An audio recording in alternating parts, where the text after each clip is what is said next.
Network Marketing Pro is proud to present the national bestseller, Go Pro, 7 Steps to Becoming a Network Marketing Professional, read by its author, Eric Worre.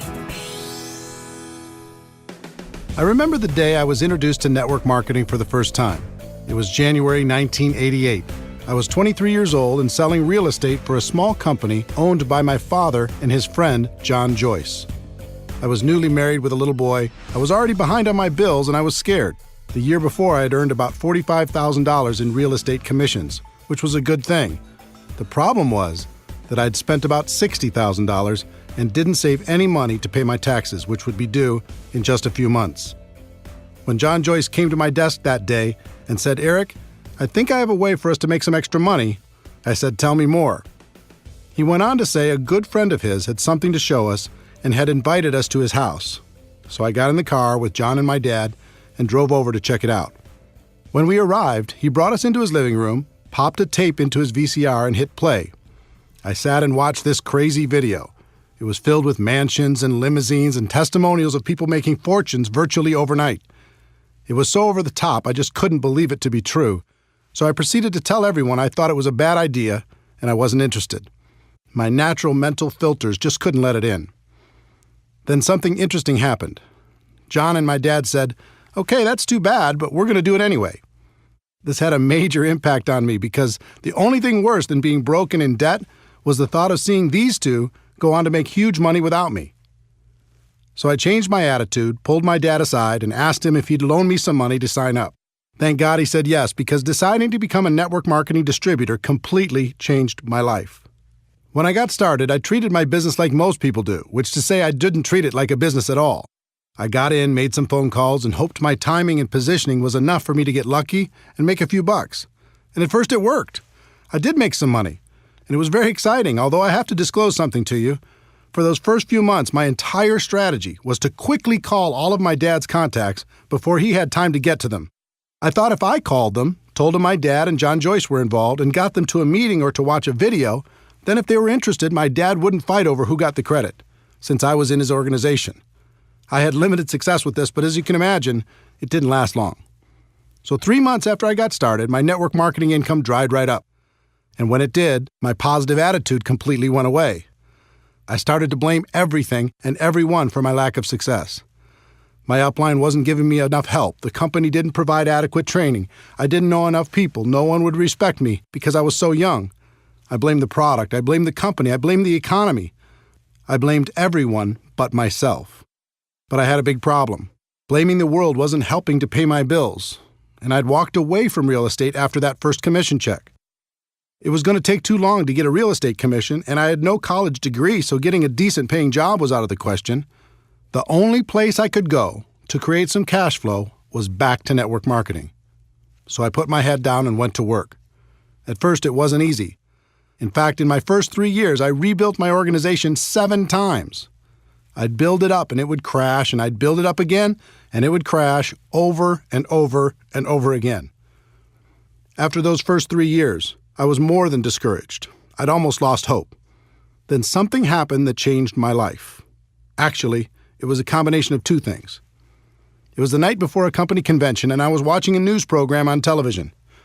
They had a guest who was an expert on a topic I can't recall now. What went through my mind was, how does a person become an expert on that topic? The only thing I could think of is they must have decided to become experienced, learn everything they could, read every book, talk to every other person, and learn it so completely that they became an expert. The next day I went to the company convention and watched superstar after superstar walk across the stage. And then it was like being hit by lightning. It finally clicked in my brain that if I truly decided to do it, I could become an expert at network marketing. I could focus on the skills. I could practice until I became an expert, and no one could stop me. Up until that moment, I was always looking for an angle. I was hoping to get lucky. I was hoping to sponsor that one superstar who was going to change everything. And I was scared I would lose my chance if it didn't happen soon. In an instant, everything changed. I realized I didn't have to worry about getting lucky. Timing and positioning were nice, but not necessary for my long-term success. I didn't have to worry about my upline, knowing the right people, or anything else. All I had to do was become an expert. So I decided that day to change my focus and develop the skills to become a network marketing professional. It was a day that changed my life. Since then, my life has been an amazing adventure. Network marketing became a career for me. I have complete time freedom. I've met the most amazing people around the world.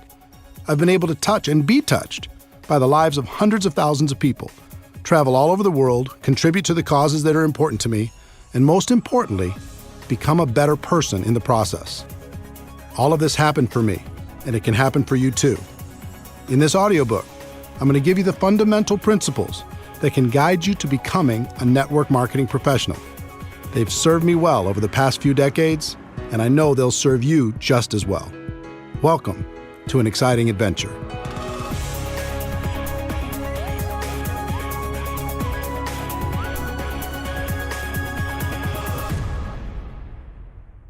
Chapter 1. Network marketing isn't perfect, it's just better. Do you feel restless? Do you feel unsatisfied? Do you feel there must be a better way when it comes to your work and the way you make your living? The good news, there is a better way, but it's different than what you were taught in school. Let me explain. As I travel and speak around the world, I like to play an audience participation game. I ask people to help me create the ultimate business and to tell me specific things they'd like to have in that business and the things they'd like to avoid. It always makes for a very interesting list. If we were face-to-face, I'd do the same thing with you now, but since we're not, let me summarize what people from over 30 countries have told me while creating what I like to call the perfect career list. People usually start naming things they don't want. No boss, no commute, no alarm clock, no employees, no politics, no compromises, no discrimination, no educational requirement.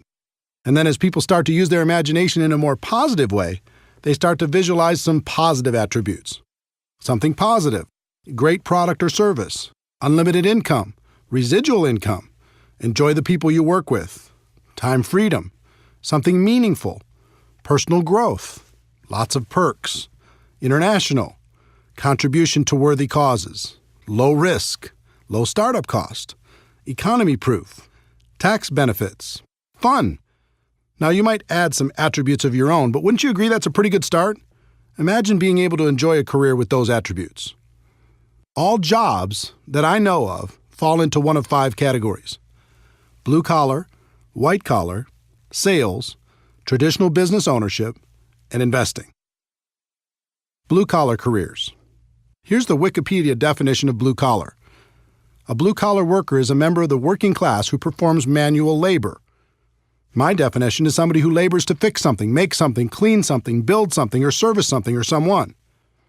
In my life, I've worked many blue-collar jobs, and for anyone who's ever engaged in this line of work, there's a certain satisfaction in a job well done. But here's the big question. Can blue-collar work deliver on the perfect career list? The obvious answer is no. Sure, it can deliver on some of the attributes. It might have a great product and a low startup cost or any number of other individual items on the list. But if you really look at it, blue collar just can't get you where you want to be. Not the perfect career. White collar careers. Here's the Wikipedia definition of white collar. The term white collar worker refers to a person who performs professional, managerial, or administrative work, in contrast with a blue collar worker whose job requires manual labor. Typically, white collar work is performed in an office or cubicle. My definition is a person who's employed by someone else to do work other than manual labor or sales. Many people choose a white-collar career as it's one of the most socially acceptable of the options available. It has long been viewed as the safe and secure option. Recently, that's changed. The implied contract that if you're loyal to the company will be loyal to you is long gone. I've also been a white-collar worker in my career. In my experience, there are 2 types of people who do this type of work: achievers and hiders. Achievers are the people who want to perform at a high level. They are ambitious, motivated, and energetic. They are full of ideas and want to move up the corporate ladder, which are great attributes to have. But there is a downside for the achiever. The moment a person decides to be an achiever, they become a target. Their boss sees them as threatening to their job, so they start to hold them down or take shots at their reputation. Their peers see them as a person who will either embarrass them or keep them from getting a promotion, so they start to do what they can to undermine their accomplishments. So to remain an achiever and survive in this hostile environment, a person must become good at one thing that has nothing to do with their productivity, and that's politics. They must learn how to navigate the political world by diminishing their enemies and strengthening their relationship with powerful people. In fact, some of the most successful people in the corporate world aren't achievers at all. They're just pure politicians.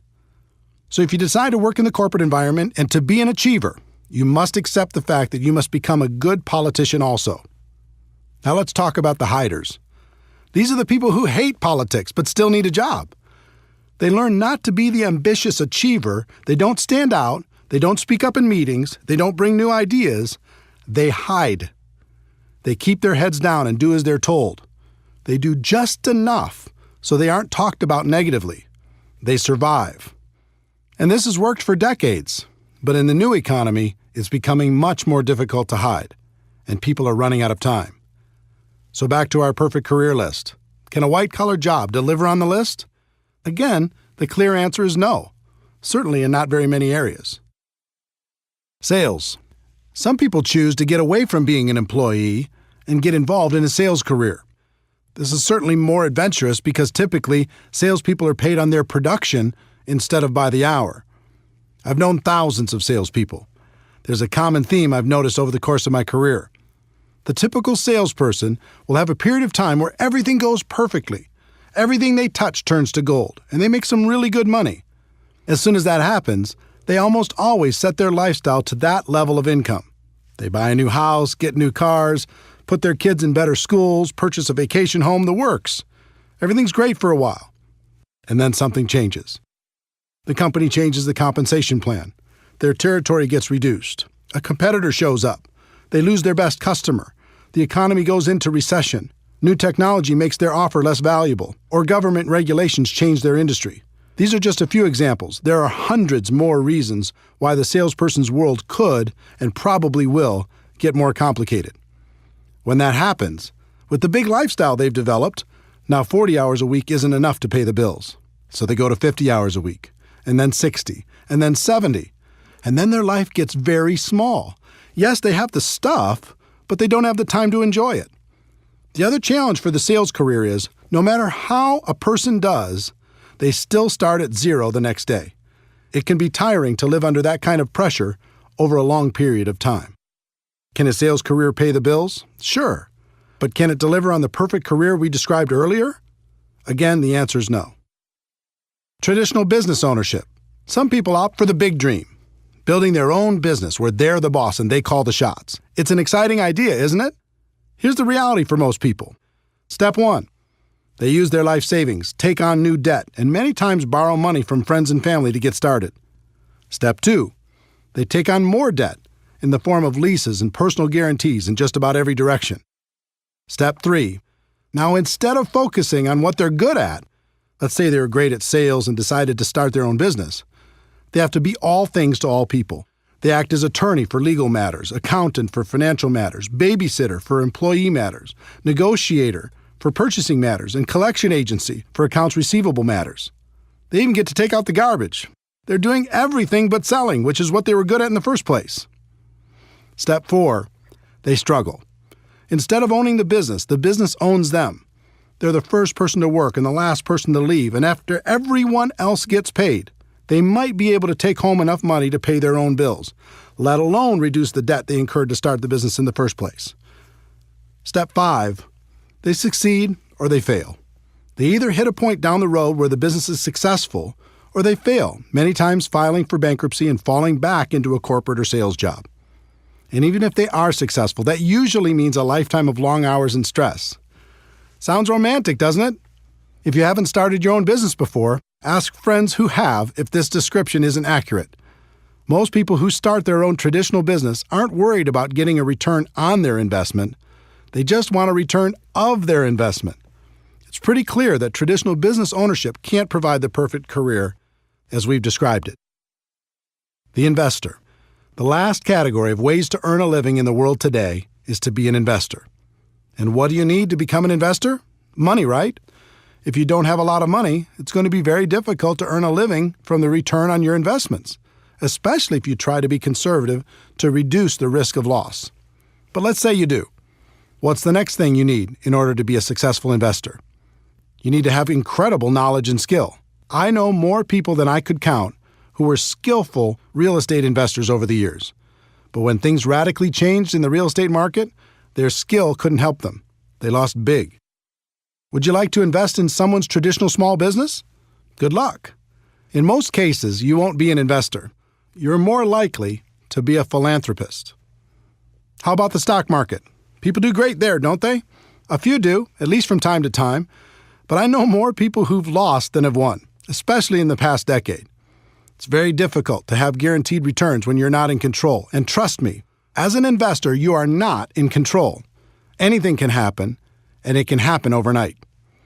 Let me tell you a story to illustrate that point. In late 2001, I was living large. I'd sold a company I co-founded and was working as a very highly paid consultant. For my part of the sale, I received approximately 170,000 shares of stock in the new company. It was publicly traded on the New York Stock Exchange and selling for about $44 a share, which meant the value of my stock was around $7.5 million. I had big income and a great portfolio. Life was good. I used part of the stock to secure a home construction loan of about $2 million for a dream house I was building. As for the rest, I didn't diversify because I knew the company was in great shape with a good product and an amazing sales force. Then something out of my control happened. Overnight, the stock went to $37 a share because a group of investors had targeted the company and shorted the stock. In other words, the lower the stock price went, the more money they'd make. I thought it was ridiculous because the company was doing great. So I bought some more shares at $37, using my existing shares as collateral, knowing the price would go back up. It went to $33. I bought more shares. It went to $27. I started getting margin calls, which meant if I didn't send them money, they were going to start selling my shares to cover the losses. I didn't have it to send. The stock continued to go down. It went all the way to $10 a share, and my $7.5 million was gone. Poof. All in less than 90 days. Now, the stock eventually came back and the company was taken private for $65 a share, but I wasn't there to capitalize on it. I was wiped out. Could I have been smarter? Sure. Did I make mistakes? Absolutely. But here's the lesson. If you're going to be an investor, you have to accept that things will be taken out of your control from time to time. And when that happens, it can be very expensive. So back to our perfect career list. Can being an investor deliver on that list? I don't think so. We've talked about blue-collar work, white-collar work, sales, traditional business ownership, and investing. And none of them can deliver on our perfect career list. So is the perfect career even possible? The answer is yes, but to get there, you need to understand that everything is changing. The old models of compensation are dead or dying, and we are going through the biggest economic shift in any of our lifetimes. The new economy, the world as you know it, has changed. For the people who don't recognize that fact, it will be the worst of times. For the people who do, it will be the best of times. Over the last 100 years, an interesting phenomenon occurred. The rise of the corporation became the standard in society. The safe and respected place for people to exist in the world was as an employee. Step 1, go to school and learn how to be an employee. Step 2, find a company that will employ you. Step 3, work for that company for 40 years. Step 4, retire. In recent decades, the promise of being rewarded by the company for your loyalty and hard work has been exposed as a myth. People began to realize the loyalty they were giving to their company was not being given in return. So a different process evolved. Step 1, go to school to learn to be an employee. Step 2, find a company that will employ you. Step 3, switch companies for various political or economic reasons every 3 to 5 years over the course of your career. Step 4, find that you can't retire comfortably after 40 years, so you keep working. And now we're going through the biggest shift in any of our lifetimes. For a century, companies have paid people by the hour, by the week, or by the year. That's changing on a global level. The world is moving towards a performance economy, and it's already happening. Here's what that means. In the future, you're only going to be paid for performance. You won't be paid for your time anymore. Servers in the food industry already live in this model.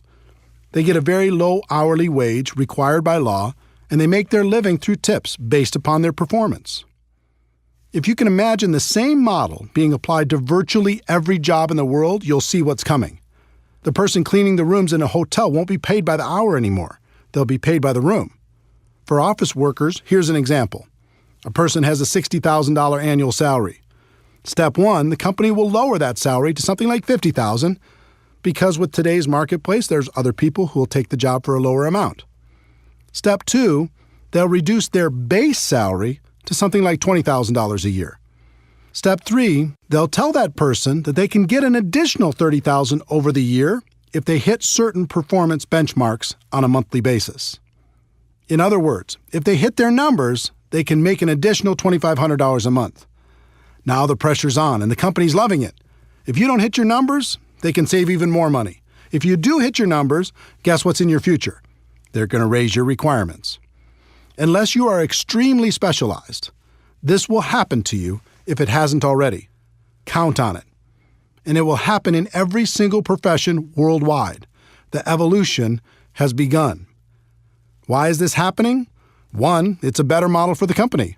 They'll get better results with less expense.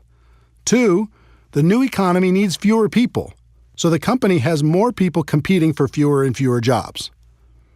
Let me explain why the new economy needs fewer people. The exponential rise of technology has changed everything. Over 100 years ago, 90% of the population worked in agriculture. Today, because of dramatic efficiencies, it's less than 1%, and the farming jobs are gone. Remember customer service call centers where you talk to people? Today, you talk to a machine, and those jobs are gone. Remember when companies had a massive amount of salespeople? Now people order online, and those sales jobs are gone. Remember Blockbuster Video and all of its employees? Now people watch movies on their handheld or tablet devices, and those jobs are gone. I love books, but go to your local bookstore while you can. They'll be history soon, and so will the jobs provided by those stores. I could go on through virtually every work category in the world. Technology and efficiency are eliminating jobs every single day, and there's nothing we can do to stop it. In fact, it's only going to accelerate. If you're sitting there waiting for the economy to bounce back and for jobs to return, don't. They aren't coming back. Just like the children of farmers saw the handwriting on the wall and left farming for new vocations, the same thing is happening for people working in old economy jobs.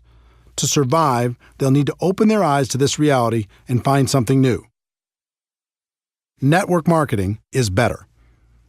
The best way I know to not only survive but to thrive in the new economy is network marketing. There are important products and services in the world today that need to be promoted to the people who need them. Consumers still need to be educated. Companies have choices. They can dive into the ever-fragmented world of advertising to get the word out. They can hire a large and expensive sales force to sell their products or services, or they can utilize network marketing to tell their story to the world. More and more, companies will choose to use network marketing because it fits the new economy. They can provide all the corporate support and paid distributors on a purely performance basis to promote their products. It's extremely efficient because in the new economy, word-of-mouth advertising continues to work better than any other form of promotion.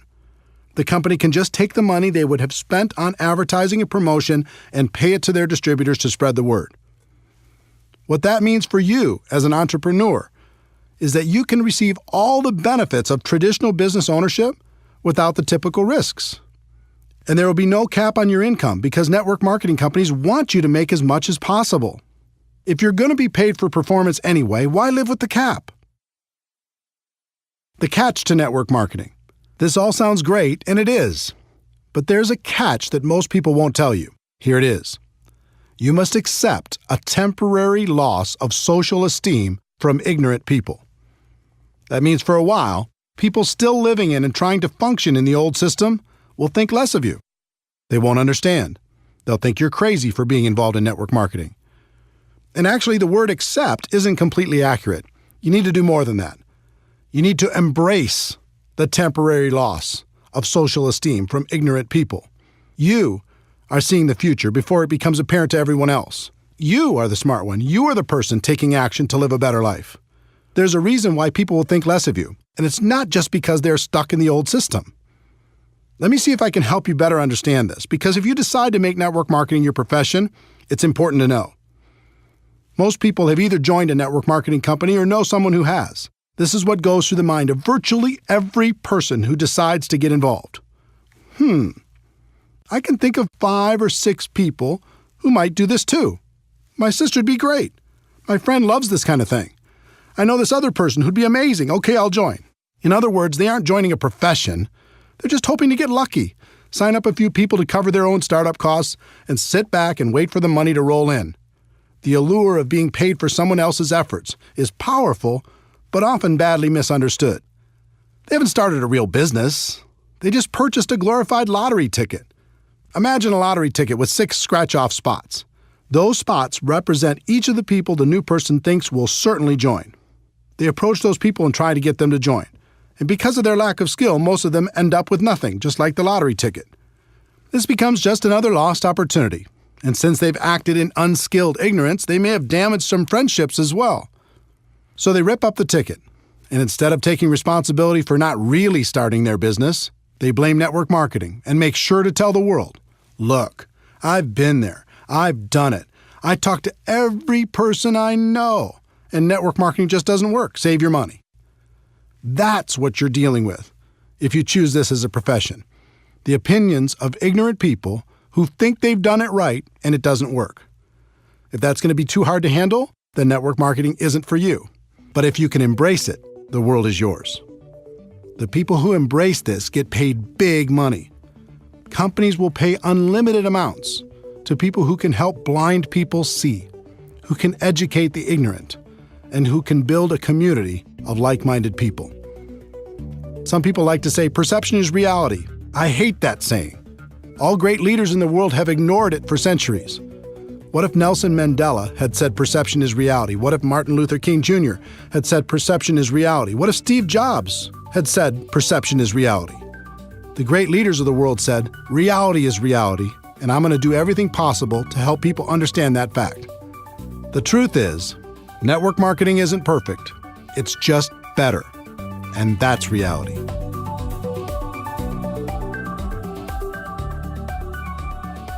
Chapter 2. If you're going to be involved in network marketing, decide to be a professional. Decide to go pro. There are 3 categories of people in network marketing. I've seen all of them, and I've been all of them. They are the posers, the amateurs, and the professionals. Posers. Posers treat this profession as a lottery ticket.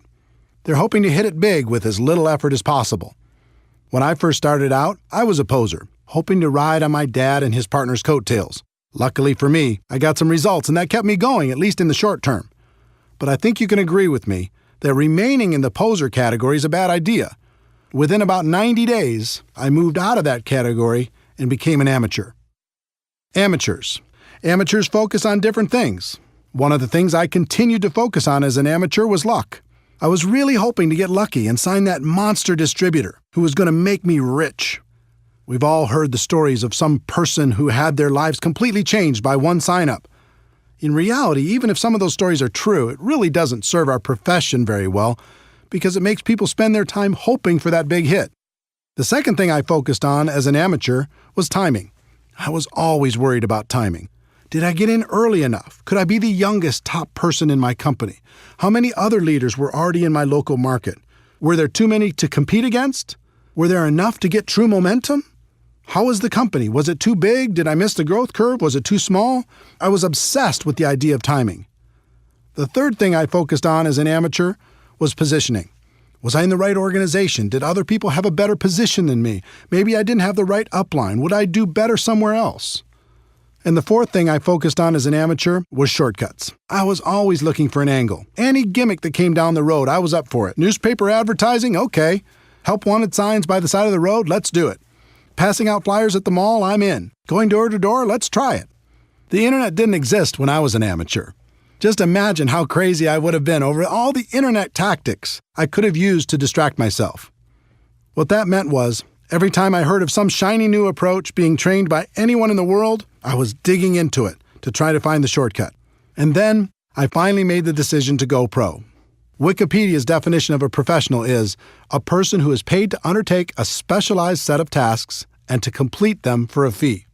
My definition of a network marketing professional is a person who is an expert at the skills required to build a large and successful network marketing organization. There is a phrase in our profession that does more harm than good. It says, "Ignorance on fire is better than knowledge on ice." The point of this phrase is that it's better to be excited and ignorant than it is to be apathetic and smart. That may be true, but why do we have to choose one or the other? Let me give you an example. Let's say you're in need of an operation. At the hospital, you meet your doctor. He comes in and says, "I'm very excited to conduct your operation. I'm so passionate about it I could hardly sleep. No one on earth wants to help you more than I do." You say, "Wow, thanks, doctor. How long have you been doing these type of operations?" And he says, "Well, I've never had any schooling on this particular operation, and I've never practiced, and I've never done one, but it doesn't matter because I'm so passionate." How are you going to feel? Enthusiasm is great, but eventually you have to marry that passion with skill. Professional athletes will devote endless hours to preparing for competition. But when they join network marketing, they won't give one day's worth of effort to learning our skills. Doctors will devote a decade of their lives at huge financial expense to become physicians. But when they join network marketing, they won't give a month's study and practice to becoming a network marketing pro. In his book Outliers, Malcolm Gladwell's research showed it takes approximately 10,000 hours of practice to reach the expert level at anything. With 4 hours a day of practice, that adds up to about 7 years. That formula applies to network marketing as well. It's going to take about 7 years for you to become world class. The good news is the profession is very forgiving and you can earn a lot of money while you're becoming an expert. The trick is not to get complacent. Don't stop learning while you're earning. When I made the decision to go pro, everything changed for me. I stopped focusing on luck, timing, positioning, and shortcuts. I even stopped focusing on the money. My world changed when I started focusing on the skills and made the commitment to practice until I mastered them. Another thing happened when I decided to go pro. All of a sudden, my group started to grow. It was like people could sense my change of focus and my commitment to excellence, and they wanted to be part of it. Think about a time in your life when you were around a person committed to excellence. It might have been a teacher, a coach, a boss, or a friend. How did it make you feel? It was inspiring, right? You'll find you'll be an inspiration to others when you make this important shift. Bottom line, if you're going to be involved in this great profession, decide to do it right and treat it like a profession. If you go pro, this business is great. If you stay a poser or an amateur, you're going to be miserable. And by now, you've noticed I use the word profession a lot. I do that on purpose. Network marketing is more than just a project. It's not an industry, it's a profession. If you do it right, it's truly a career choice. It can take you out of working in a job that doesn't make you happy to a place of total freedom. That's why I call my website networkmarketingpro.com. Here's what I tell people every day.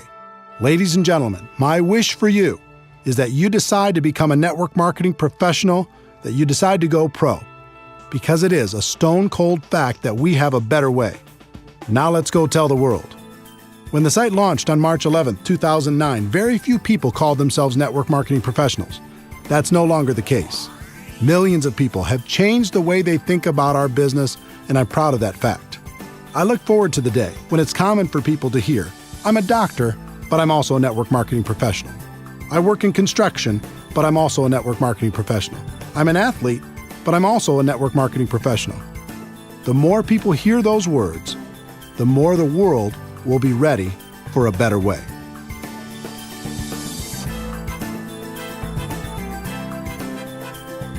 Chapter 3. Like any profession, you'll need to learn some skills. I hope by now I've been successful at convincing you that network marketing is a better way. I hope I've also gotten the point across, if you're going to be involved, it's best to become a professional. The next step is recognizing that you'll need to learn some skills. But before we get to those skills, let me give you some good news. Unlike most professions, you're not going to need a lot of money for your education. You won't have to take out student loans, and you can actually earn while you're learning. In addition, this profession isn't biased. In fact, it's the most equal opportunity in the world.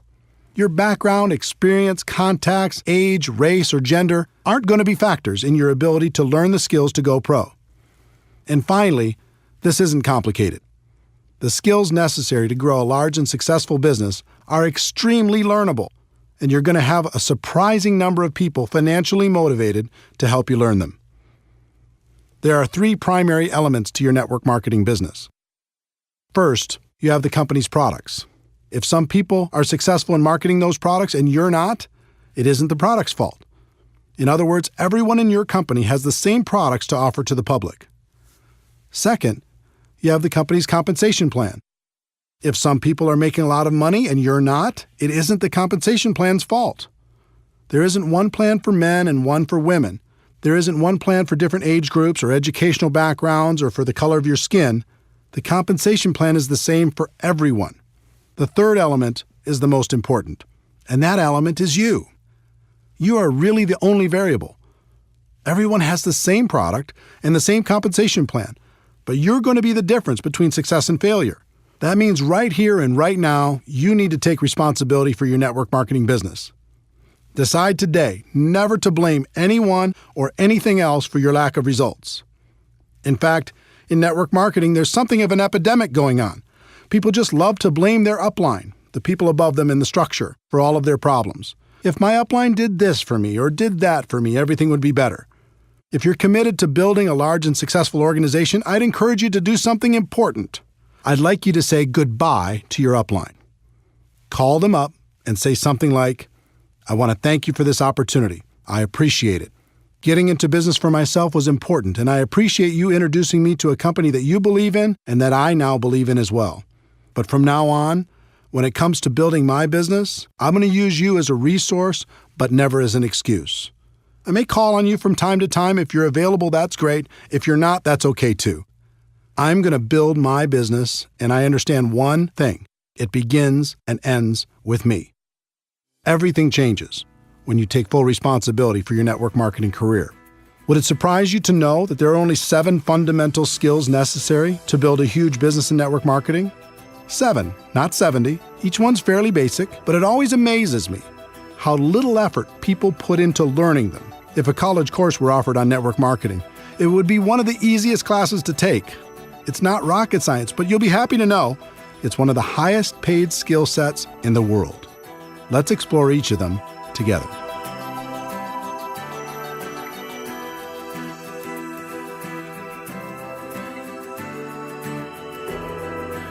Chapter 4, Skill Number 1, Finding Prospects. When people look at network marketing, one of their big questions is, do I know anybody? They believe if they know a lot of people, they can have lots of success, and if they don't know a lot of people, they don't have a chance. It sounds logical, but it's just not true. As I mentioned in Chapter 2, there are 3 kinds of people in network marketing: posers, amateurs, and professionals. When it comes to finding prospects, the posers will make a mental list of 3 or 4 or 5 people they hope will join their business, and their entire future is based upon the response of those few people. If they're lucky enough to get one of them, they can extend the life of their career for a short time. They might even make another mental list of 3 or 4 people. Hopefully, they'll eventually decide to stop being a poser and upgrade to the amateur ranks. Would it surprise you to know that approximately 80% of all the people who join network marketing approach the task of building a business as posers? It's true. 8 out of 10 distributors first approach their business with the poser mentality. They make a small mental list and see what happens. They never set out to develop the necessary skills. Your job is to make sure you're not one of them and to help your team do the same. Educate people. Help them understand how powerful this opportunity can be if they treat it with respect. For the posers, their only real chance is luck, and that luck had better happen fast. The second group is the amateurs. Instead of a small mental list, these people make a written list, which is a step in the right direction. Let's say they make a list of 100 prospects. They charge out there with excitement, but not a lot of skill. They begin prospecting and their list begins to diminish. As it grows smaller and smaller, their anxiety grows higher and higher. Their biggest fear is running out of people to talk to. I know that was my biggest fear. In my early 20s, my list wasn't anything to brag about. As I mentioned before, I tried to use my parents' contacts at the beginning, and it didn't take long for me to run out of names. Soon everyone in my world knew what I was doing and had either said yes or no. It was scary. I felt like if I didn't find some great people from my list and find them soon, I was going to fail in this business. It never occurred to me that finding quality people to prospect was a skill. Up until this point in my career, I always viewed the list as the ticket to wealth. If you had a good list, you'd succeed. And if you had a bad one, you either had to get lucky or you'd fail. When I came to my defining moment and committed to become a professional, I began to study the people who'd built large and successful organizations. I found that the professionals approached finding people to talk to as one of their core skills. It was part of their job to find new people. They weren't interested in luck. They weren't worried about running out of people. They developed the skill to make sure that never happened. The professionals started with a written list, but then they made the focused commitment to never stop adding to the list. They created something called an active candidate list. And I'm going to show you how to do the same thing. One of the people who taught me how to do this well was Harvey Mackay, author of the huge best-selling book, How to Swim with the Sharks Without Being Eaten Alive. Harvey is a good friend, and he's also one of the best networkers in the world.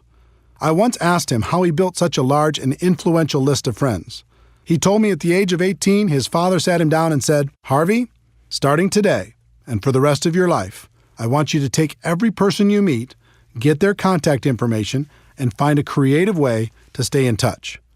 He's done that for over 60 years. And today his list of friends totals more than 12,000 people. And these just aren't social media friends. They're real friends. And I consider myself fortunate to be one of them. If you want to master this skill, follow these 4 simple steps. Step 1. Make your list as comprehensive as possible. Include every person you can think of. Every person. It doesn't matter if you think they are a prospect or not. Your database will be one of your most important assets. Everyone goes on the list. If they're negative, put them on your list. If you hate them, put them on your list. If they're your best friend, put them on your list. If they said, "I'll never be involved in network marketing," put them on your list. If they're 98 years old, put them on your list. If they're 18 years old, put them on your list. It's important to do this because as you empty your mind out on paper, it will make more room for new context to find room in there. When you write down your nephew, you begin to think about the circle of people around your nephew. All of these connections will become apparent to you as you make your list more and more comprehensive. Think about everything. Every organization you've ever been involved in, every group you've ever been a part of, everything you've ever done. If you do this right, it'll end up being hundreds and maybe even thousands of people. You're not required to prospect everyone on your list. That's up to you. But it's extremely important to do the work necessary to truly capture your network on paper. Step 2. Have you heard of the concept that we're all only 6 contacts away from any person in the world? 6 degrees of separation? I'm not sure if that's a myth or if it's true, but I believe in the concept. So step 2 is looking at your list and thinking about the people they know. The 2nd degree of separation. Chances are you'll know most of them also. Think about members of your family. Who do they know? Add them to your list. Think about your friends. Who do they know? Add them to your list. Think about all the relationships in your life. Who do they know? Add them to your list. Don't worry about what you're going to do with this list yet. We'll talk about that a bit later. Just keep building it. Step 3. Constantly expand your list. This is why the professionals call this an active candidate list. It never stops growing. The pros have a goal to add at least 2 people to their list every single day. They may not prospect them, but as Harvey Mackay's father said, they go on the list, and you should find a creative way to stay in touch. Harvey's book, Dig Your Well Before You're Thirsty, deals with this concept. If you think about this as a core skill, you realize it isn't very hard. You come into contact with people every day. Just add them to your list. You meet people through online social media. Add them to your list. You do business with new people. Add them to your list. My friend Jordan Adler is the author of Beach Money. He's also a 7-figure-a-year earner in network marketing. He's a master at step 3. He just lives his life and is always making new friends. And if you look at his business, almost all of the people he's recruited into his huge organization are people he didn't know before he started his network marketing business. He's a pro. Professionals develop a higher level of awareness. They pay attention to the world. They know they'll be introduced to new people all the time. Posers and amateurs don't even notice. They just go through their day saying, "What people? I don't see any people." How hard would it be to raise your awareness and add 2 new people a day to your list? Think about it. If you did that 6 days a week, that is over 600 new people a year. Do that for 5 years, and it's over 3,000 people. Can you see why professionals don't worry about running out of people to talk to? Please understand, I'm not saying you should assault these people with your pitch the moment you're introduced. Some people in network marketing make that mistake, and it's not good. Just add them to your list, make friends, develop a connection, and when the time is right, you can help them understand what you have to offer. Step 4, network on purpose. Professionals network on purpose. It's hard to meet new people if you're hiding from the world. Get out there, have some fun, join a new gym, have fun with a new hobby, volunteer for a cause that's important to you. Find places and organizations where you can meet new people. Not only will it be good for your business, but you'll also make some great friends.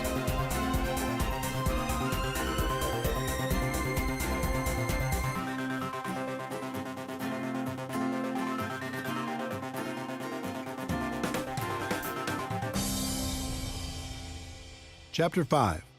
Skill number 2. Inviting prospects to understand your product or opportunity. Once you've identified your prospects, the next skill is learning how to properly invite them to find out more about your product or opportunity. This is by far the most critical skill to develop. I call it the gateway skill for network marketing. If you aren't successful in getting anybody to take a look, then we can guess what your future will look like in MLM. Most people think you must start off with a great reputation and have a lot of influence with others for them to take a look at your opportunity. It's just not true. When I first started in 1988, I had no reputation and no influence. I barely escaped high school, attended one semester of community college before dropping out, and had a total of 18 jobs, all before the age of 23. Do you think I had a lot of respect in the community? I had zero. And since I was a $5 to $10 an hour person, all of my friends were the same, so they weren't much help. Most of them were still living with their parents. But I was desperate, and I was scrappy. In the beginning, I made up in numbers what I lacked in skill. I called everyone I knew, and I gave them my pitch. A few of them joined. Most didn't. I placed ads in the local newspaper. I gave all of the people who responded my pitch. From all of that activity, a few joined. Most didn't. I tried everything. I was like a hunter with the goal of bagging an elephant. I went around with my gun/opportunity in my hand and shot at everything that moved. I didn't really care about relationships. All I cared about was getting the new recruit. My attitude was some will, some won't, so what next? But because I was a hunter, everyone around me felt hunted, and they started to avoid me, and it wasn't fun. Even worse, the people I did get to join my business tried to do the same thing I was doing, failed, and then quit. After 3 or 4 years of frustration, I came to my defining moment and started studying successful people in MLM to see what they did. What I found surprised me. They weren't hunters. They were more like farmers. They built relationships. They built friendships. They learned how to build trust with the people they met, and were able to skillfully transfer the belief they had about their products and opportunity. Their goal wasn't to immediately recruit their prospects. Their initial objective was to educate their prospects on what they had to offer, and then let those prospects decide if it was something they wanted to do. This was a huge switch in strategy for me, and I began to look at things differently. I put myself in the prospect's shoes and thought about what would be attractive to me, and alternatively, what would cause me to put up my defenses. I realized why the pros had such great results. Instead of acting like sharks, they were more like coaches or consultants. They built relationships and then offered common-sense solutions to people's problems. Who wouldn't like that?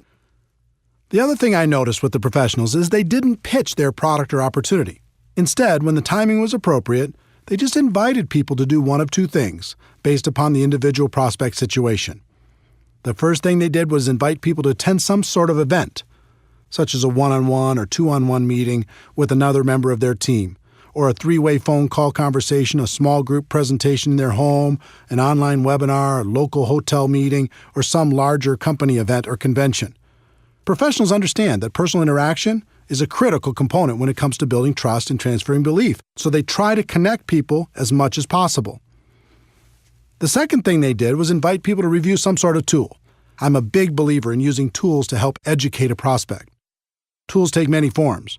There are CDs, DVDs, magazines, brochures, websites, and online presentations. With some companies, you can even let people sample the product and treat that as a tool. There's no question that technology continues to evolve, offering more and more convenient ways to help educate prospects. But I have to interject a personal opinion based upon experience. While technology allows us to get people quality information quickly, there's nothing like a physical tool. In a world of bits and bytes and in a network marketing world where it's important to build trust, a physical tool makes it real. Of the two methods used to help educate the prospect, events are the most effective. There are lots of reasons. There's a physical interaction from meeting with people, and that helps build trust. There's the important element of social proof. It's valuable for the prospect to see that there's other people actively involved and find out what those people are like. There's education on the product and the financial opportunity. They get to see firsthand the kind of support that's involved, and they realize they won't have to do everything by themselves. In most cases, there's an excitement and urgency at these events, and they get to hear stories of how things are going for other people. Those are some of the benefits. The only downside to events is they can be difficult to schedule and confirm, especially for a brand new person. If you don't have the skills, it's fairly common to invite 20 people and have 1 or 2 show up, and that can be very discouraging. For building a large and duplicating organization, I've found that a tool is a better first step. Remember, our goal is education and understanding. We want people to know what we have and understand how it can benefit their lives. A tool is a great way for people to become educated and hopefully excited in the middle of their busy lives. They might not have time to drive across town to meet with you, but they can listen to a CD in their car or watch a short DVD, read a magazine, or watch an online presentation. If you were to look back at my career, you'd see that tools changed everything for me. In 1990, my company came out with a video that was dynamic and exciting. Even though it was wildly expensive at $15 each, back then it was worth it. Because when you learned how to invite people to watch that video, the results were dramatic. Everyone in the company became focused on a daily method of operation that centered around inviting people to watch our video. We allowed no distractions. Our entire culture revolved around this strategy, and our growth went through the roof. Events were still very important, but they were a second step after a person watched our video. By adopting this new approach, my organization finally broke out, and I was able to enjoy the experience of having a group that grew with or without me. It was more fun than I can describe. My group grew from a few dozen to a few hundred and then a few thousand. All I did was learn how to successfully invite people to watch a video, follow it up with an invitation to an event, and teach everyone else to do the same thing. The second career breakthrough took the form of an audio cassette. Yes, I said cassette. This was 1992, and that's all we had. The company was launching something new and exciting, and this time I personally recorded an audio that explained the opportunity in detail. We sold it for 50 cents a piece, which covered our costs, and in less than 1 year, that little audio cassette sold over 1 million copies. We taught people how to invite prospects to take that cassette, put it in their car, and listen to it right away. The results were amazing. We trained people to get 100 cassettes at first, get them out to everyone they knew, and then had them focus on getting out 2 a day after that. Using that simple system, my income grew to almost $1 million a year. Different companies use different tools and event strategies to grow their business. Some use home parties, some use online presentations, some use one-on-ones with magazines and flip charts. Find what's working best in your particular company, develop your daily method of operation, and then train your people how to effectively do the same and invite their prospects to plug in. As a professional, you're going to be inviting your prospects to review a tool or attend an event. Here's what you're not going to be doing.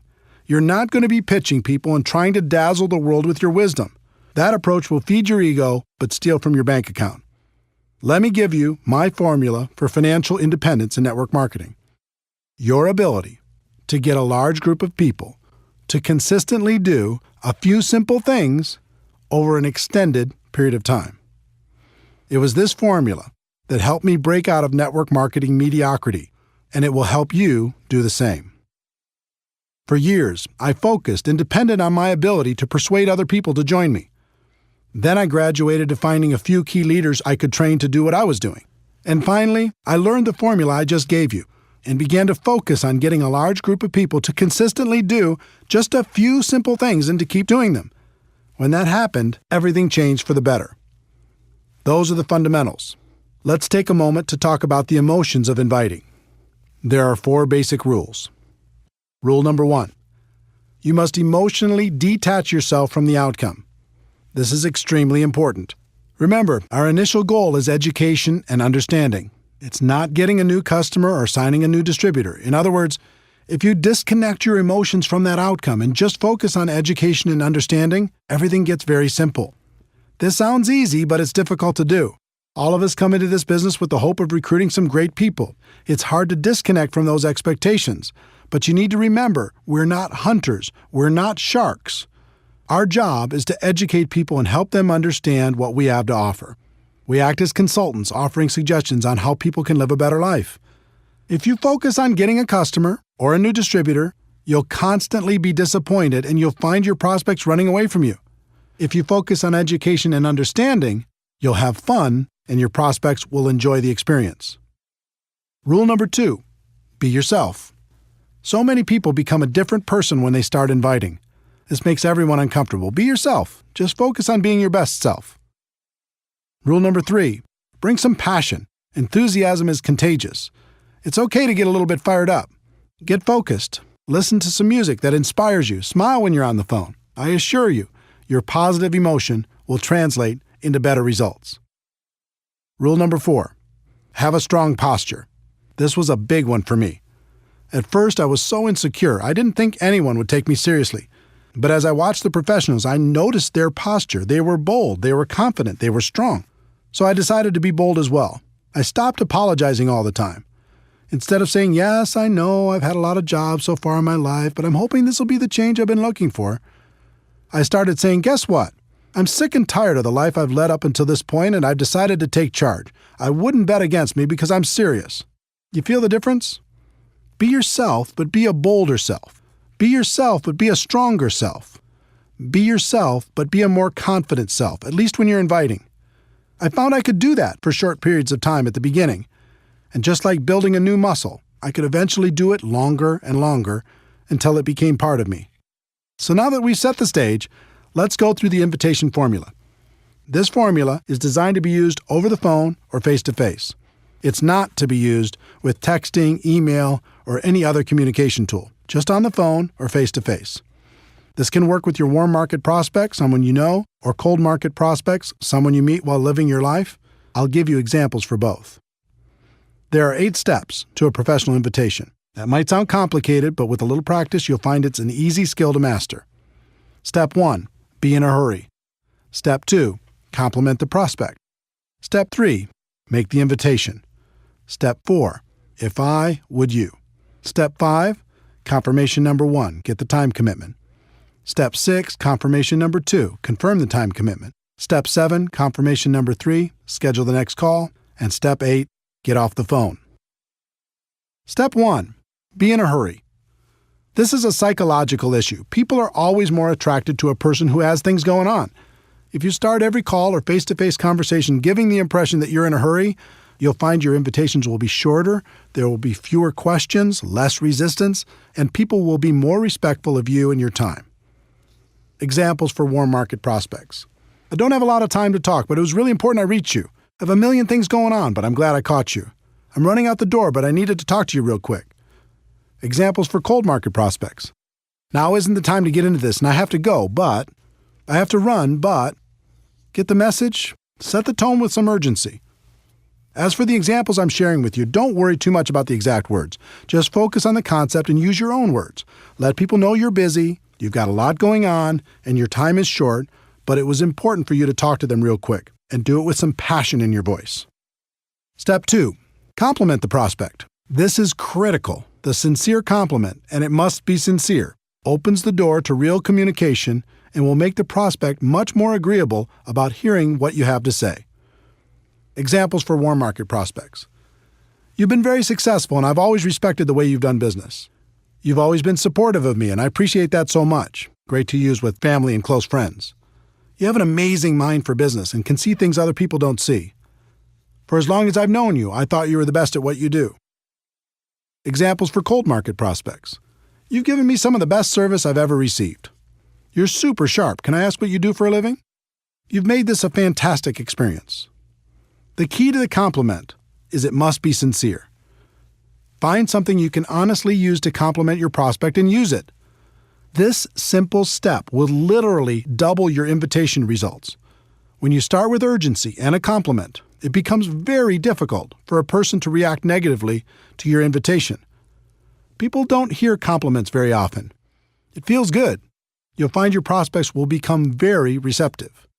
If you study the pros, You'll find they are constantly putting people in a good mood through their honest and sincere compliments. It helps to build rapport. It helps to open people's minds. And mostly, it helps achieve our goal of education and understanding. Step 3. Make the invitation. This is a situation where one size does not fit all. There are 3 kinds of invitation approaches for the network marketing professional. The direct approach. This is used when you're inviting people to learn more about an opportunity for them. Most people use a direct approach for all of their prospects. It usually goes something like this: I found a way for you to get rich. Let me tell you all about it, blah, blah, blah.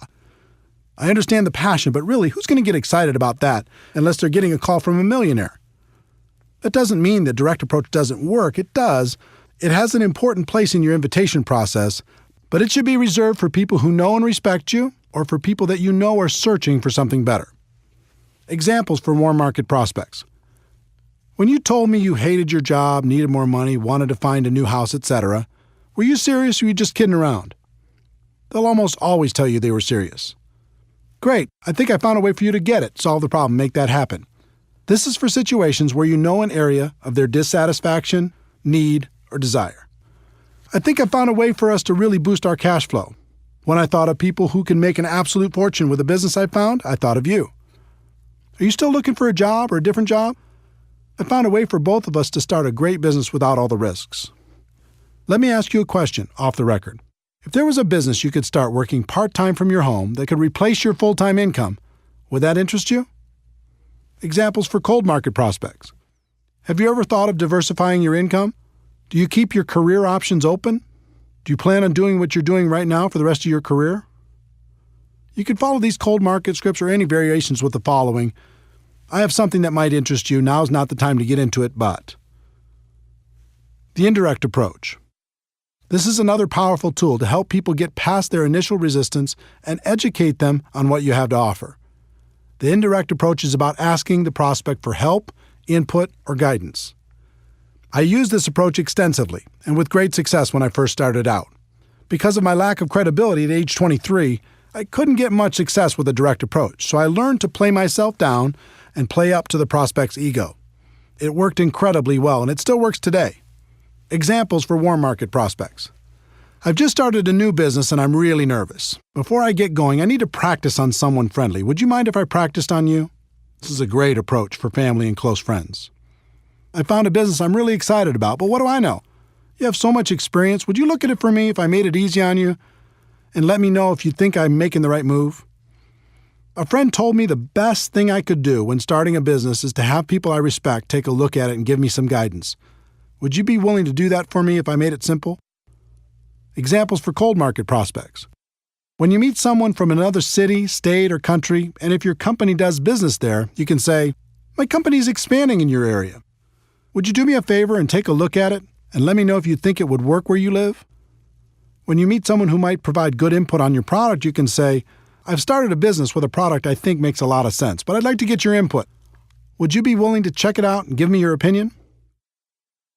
The super indirect approach. The third approach is the super indirect approach. This approach is incredibly powerful because it works on a number of psychological levels.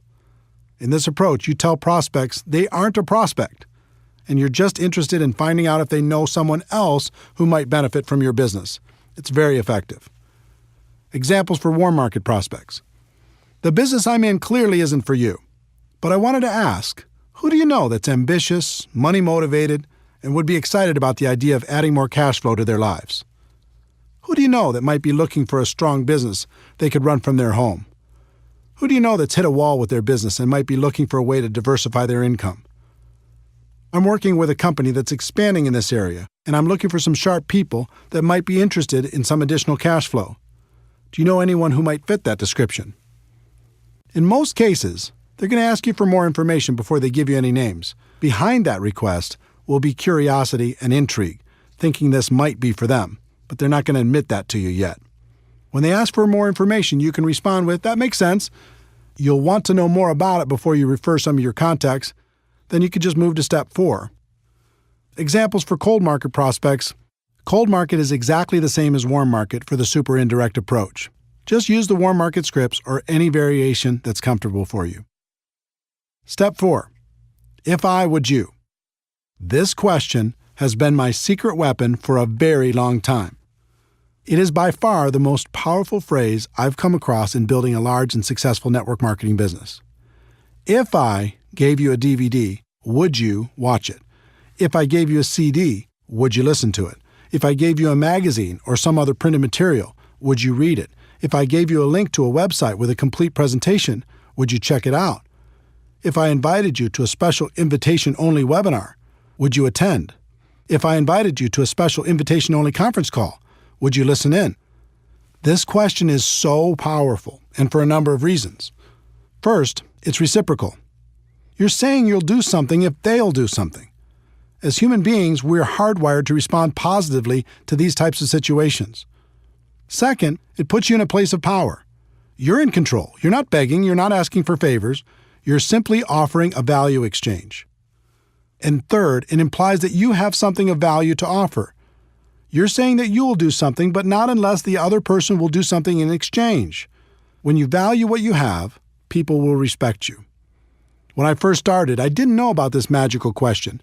I just said things like, I really, really, really want you to watch my video, try my product, listen to the CD, etc. You can imagine the results. The whole psychology of it is weak. If you use if I would you, you're having a business conversation. If you use I really, really, really want you, now you sound desperate, and a desperate distributor is not attractive. If you've used this approach, you already know what I'm talking about. If I would you gets results. It gets people to say yes. It helps prospects see what we have in a different light. Remember, our goal is education and understanding. If I would you helps us achieve that goal. If you started the call with urgency, complimented the prospect, made the invitation, and asked if I would you, their answer will be yes almost 100% of the time, and you can just go to step 5. If they ask for more information first, just respond with, I understand you want more information, but everything you're looking for is on the CD, DVD, printed piece, link, etc. The fastest way for you to really understand what I'm talking about will be for you to review that material. So if I gave it to you, would you review it? If they say no, then thank them for their time and move on. Also, review steps 1 through 3 to see where you might have done better, but do not give your material to them. So you've gone through the first 4 steps and the person said yes, success. They've agreed to review your tool. Does that mean they'll follow through? Nope. In fact, only about 5% of your prospects will do what they said they would do if you just use the first 4 steps, and 5% is not a good number. To get closer to 80%, you need to complete the invitation process professionally. Step 5. Confirmation number 1. Get the time commitment. You've asked if I would you, and they've said yes. The next step is to get a time commitment.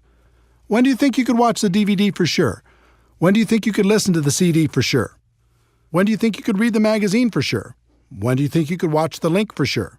Don't suggest a time for them. That's another mistake I made early on in my career. Just ask the question and wait for them to respond. This question makes them think about their schedule and their commitments, find a place to review your tool, and communicate that back to you. In other words, it makes it real. When you first asked if I would you and they said yes, it was someday. When you get the time commitment, it starts to be real. The only thing that matters is that they give you a time. It doesn't matter what that time is. Let them think about their schedule and tell you when they will have reviewed the materials for sure. About 90% of the time, they'll give you an answer. The other 10% of the time, they'll be vague, saying something like, I'll try to do it sometime. If they do that, then tell them, I don't want to waste your time or mine. Why don't we just lock in a time when you'll have seen it for sure? Remember, they've already said they'll review it in step 4. This is just confirming the time. The key to all of this is that they've now said yes twice. The first time when they answered if I would you, and the second time when you received a time commitment from them. So now you can give them the tool, right? Wrong. You're not done yet. The professionals take a few more seconds to complete a couple more steps before they're finished. Step 6. Confirmation number 2. Confirm the time commitment. If they tell you they'll watch the DVD by Tuesday night, your response should be something like, so, if I call you Wednesday morning, you'll have seen it for sure, right? If they say they'll listen to the CD by Thursday morning, your response should be, so if I called you sometime later in the day on Thursday, you'll have listened to it for sure, right? If they say they'll watch the link by July 1st, Your response should be, "So if I call you on July 2nd, you'll have looked at it for sure, right?" They will either naturally say yes or they will adjust the time slightly. In any case, the significance of step 6 is now they've confirmed 3 times and they are much more likely to follow through. And the key is, this isn't an appointment you've set. It's an appointment they've set. They said they'd review the materials. They would do it by a specific time. And if you called them after that, they would have reviewed the materials. You've asked the questions. Their answers made the appointment. Step 7, confirmation number 3, schedule the next call. This step is simple. Just ask, what's the best number and time for me to call? They'll give you what works best for them, and now you have a real appointment. All you have to do is be sure to remember to call when you said you'd call. They've said yes 4 times. The whole invitation took a few minutes, and your chances of achieving your goal of education and understanding has gone from about 5% to about 80%. Step 8, get off the phone. Remember, you're in a hurry, right? Once you've confirmed the appointment, the best thing to say to someone is something like, "Great, we'll talk then, gotta run." Too many people make the appointment and then unmake it by talking and talking and talking. Remember, our goal is education and understanding, and we're going to let the third-party tool do most of the work. Here are some examples of all 8 steps. A person you know who hates their job, direct approach. "Hey, I don't have a lot of time to talk, but it was really important I reach you. Listen, you're one of the most financially intelligent people I know, and I've always respected that about you. When you told me you really didn't like your job, were you serious or were you just kidding around?" They say they were serious. "Great, I think I found a way for you to create an exit strategy. I have a CD that describes what I'm talking about better than I can. If I gave you this CD, would you listen to it?" They say yes. "When do you think you could listen to it for sure?" They say Tuesday. "So if I call you Wednesday morning, you'll have reviewed it for sure, right?" They say yes. "All right, I'll check back with you then. What's the best number and time for me to call?" They give me the information. "Got it. We'll talk then. Gotta run. Thanks." A good friend, indirect approach. "Hey, I'm running out the door, but I needed to talk to you real quick. Do you have a second?" "Great. Listen, you've always been so supportive of me, and I appreciate that so much. I've just started a new business, and I'm really nervous. Before I get going, I need to practice on someone friendly. Would you mind if I practiced on you?" They say sure. "Great. If I gave you a DVD that laid out the information in a professional way, would you watch it?" They say yes. "It's about 15 minutes long. When do you think you could watch it for sure?" They say Thursday. "So if I called you Friday morning, you'll have reviewed it for sure, right?" "Fantastic. What's the best number and time for me to call?" They give you the information. "Great. We'll talk then. Gotta run. Thanks." A highly successful person, super indirect approach. "I know you're busy, and I have a million things going on too, but I'm glad I caught you. You've been wildly successful, and I've always respected the way you've done business. I've recently started something new, and I'm looking for some sharp people. It's clearly not for you, but I wanted to ask, who do you know who's ambitious, money-motivated, and would be excited about the idea of adding a significant amount of cash flow to their lives?" They say they do know some people. "I understand that you'd want to know more about it before you recommend people. I have a DVD that explains exactly what I'm doing and the kind of people I'm looking for. It's brief. If I sent one to you, would you review it?" They say they would. "Thanks. When do you think you could view it for sure?" They say next Monday. "Okay, so if I call you next Tuesday, you'll have reviewed it for sure, right?" "Okay, I'll check back with you then. What's the best number and time for me to call?" They give the information. "Okay, great. Thanks again. I appreciate it so much. Talk to you next Tuesday." A cold market prospect who's done a good job selling you something. Direct approach. "Now isn't the time to get into this, and I have to go, but you're super sharp, and I happen to be looking for some sharp people. Do you plan on doing what you're doing now for the rest of your career?" They say no. "Good. I have something that might interest you. Now isn't the time to get into it, but I have a DVD that explains it all in great detail. If I gave it to you, would you watch it?" They say yes. "When do you think you could watch it for sure?" They say Sunday. "So if I called you Monday, you'll have reviewed it for sure, right?" They say yes. "All right, I'll check back with you then. What's the best number and time for me to call?" They give you their information. "Okay, here it is. Thanks again for the excellent service, and I'll talk to you soon." Are you feeling the flow of how this works? Obviously, there are many possible variations for different kinds of prospects, but I hope these examples help you understand how everything comes together. In terms of scripts, it's best if you get the basic concepts down and don't focus too hard on the exact script. Life doesn't work that way. But if you learn to let your prospect know you're in a hurry, then compliment them, then invite them, then pass on a tool with "if I would you," then confirm using the process I described, and finally get off the phone or complete the invite, you'll do just fine. Remember, in recruiting, there are no good or bad experiences, just learning experiences. On your journey to become a network marketing professional, the best thing that can happen is for you to develop the skills to recruit on demand in any situation. Then you never have to worry about being lucky. So practice, practice, practice.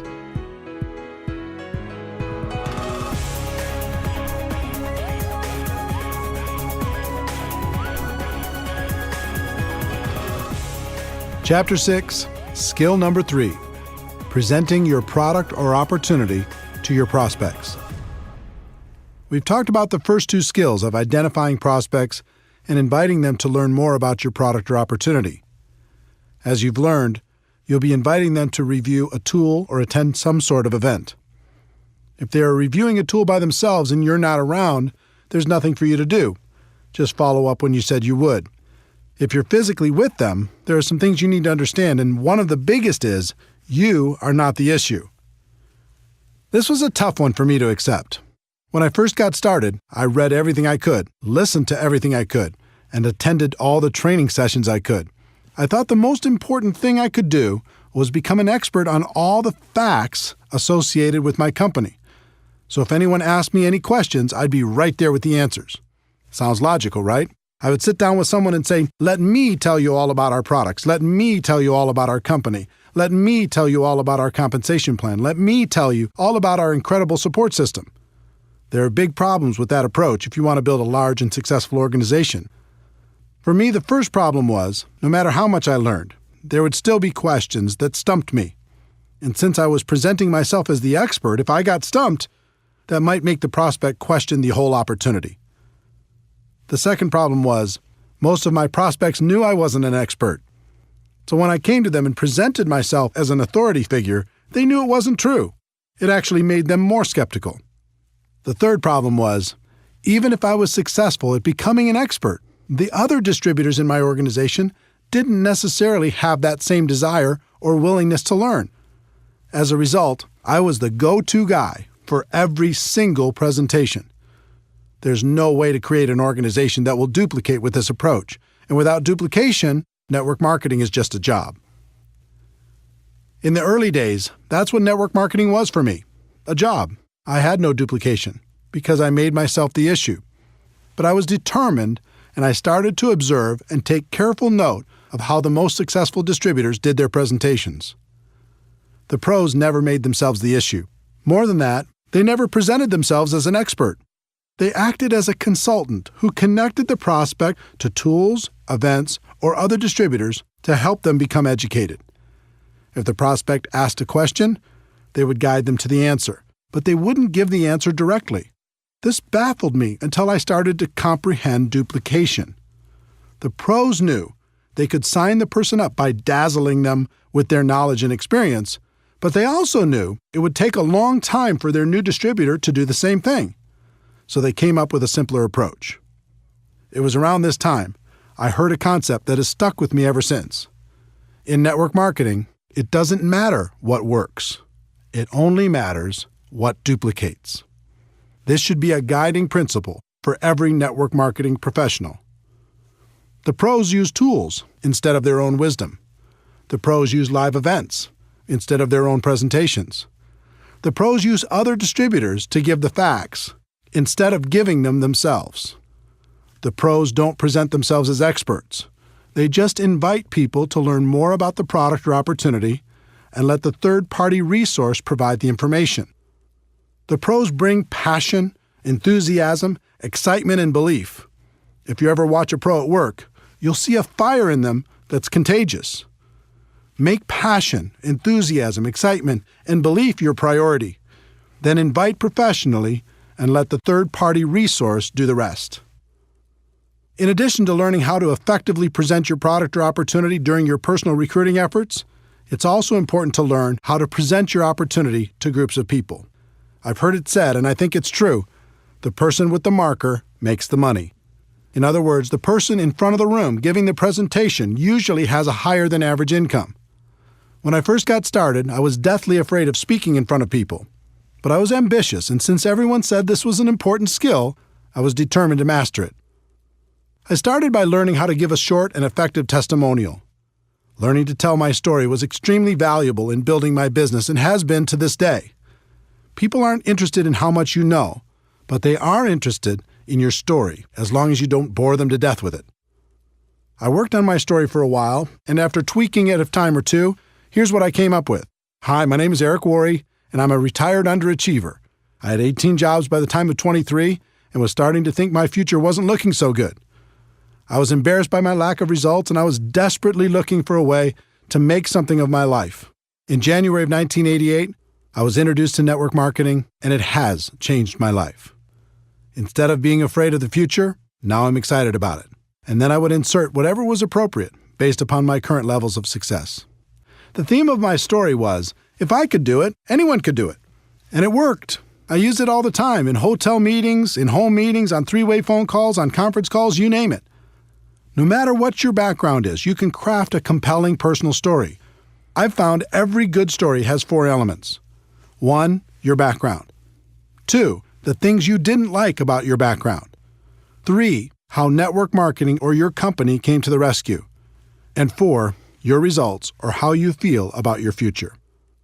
Take some time to create your story and start telling it every chance you get. Next, I decided to master my company's opportunity presentation. Again, the concept of modeling successful people came into play. The top earner in my company was extremely powerful and effective. In addition, he did the same exact presentation every single time, just about word for word. So I recorded his presentation and transcribed it by hand onto a legal pad. When I completed that step, I recorded my own voice doing that presentation. I did it word for word, same story, same jokes. Everything was his exact presentation. After I was done, I played it back, and it was terrible. My voice had no energy, I was boring, I hated it. So I recorded it again and again and again until it was acceptable. In the end, I had an audio cassette with my presentation on it. And I listened to it over and over in my car. I'll bet I listened to that presentation 500 times. And by that time, I had it memorized. I knew it backwards and forwards. I could start from any part of the presentation and take it from there. You would not believe the confidence this gave me. I went from being afraid to do the presentation to actively looking for opportunities to give it. I did the presentation on conference calls, in home meetings, on three-way calls, and any place else I could find. I became a regular presenter at our local meetings and continued to move up to bigger and better venues, even being asked to speak at company conventions. For me, the evolution of becoming a presenter went through several stages. 1, learning my story. 2, learning the standard opportunity presentation. And 3, learning different training presentations. One big defining moment as a presenter came in 1993. I was 29 years old and starting to make a name for myself in network marketing. I was having a conversation with the CEO of the company and the #1 distributor at that time. I can't remember exactly how the topic came up, but I recall saying something to the CEO like, well, he, the top distributor, might be a better networker than I am right now, but I can outspeak him any time. It was meant as a joke, but the CEO raised his eyebrows and said, okay, son, I'll tell you what. We have our big convention coming up. Over 14,000 people will be in attendance. I'll give you both the same amount of time, and we'll have a private contest. I'll handpick a few judges, and they'll vote on who did a better job. Wow. Now I was really on the hook. I wasn't a huge leader. I didn't have as big an organization or reputation at the time as the top earner, so I did the only thing I could control. I started to prepare like my life hung in the balance. I chose a theme, I wrote my talk, and I rewrote it over and over. I did research, I practiced, I recorded myself doing the speech. I did everything I could possibly do. When the day came, I'd never felt so nervous in my entire life. Talking to 14,000 people is like talking to an ocean. But my preparation served me well. I steadied my 29-year-old insecure self and delivered. The response was overwhelming. The crowd went wild, literally. I felt numb when I walked off the stage as they were still cheering and sat there while the top earner gave his speech. He did a fine job, but I have to admit to you, it felt so good. to have the CEO come up and congratulate me for winning our private little contest. It was definitely a defining moment. That speech was lost for a very long time, but a copy was recently discovered. If you'd like to hear it, we'll include it at the end of this chapter. My voice sounds quite a bit younger, but it's still me. To summarize this skill set, remember a few important things. 1. When you're prospecting, you're the messenger, not the message. Get yourself out of the way and use a third-party tool. 2. Learn to tell stories in a way that will make your prospects curious to hear more. And 3. When it comes to presenting in front of a group of people, preparation is key. When you're prepared, it's fun. And as promised, here's my speech talking in front of 14,000 people as a 29-year-old young man. Over 200 years ago, there was a revolution, an American Revolution, an event that literally changed the course of history. It was led by a group of unsatisfied people. People who were tired of being told what they could do and when they could do it. People were fed up with their lack of choices and their lack of personal freedoms. People fed up with their lives being controlled by others. Fed up with being oppressed, fed up with being manipulated. They finally said, enough, I've had it, and I'm not going to live like this anymore.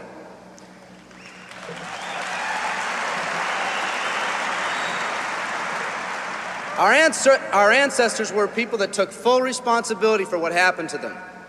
It was that spirit that ignited a country and formed what is now a giant in the free world. I have a question for you.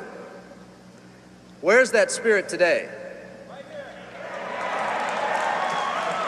It's time for another revolution.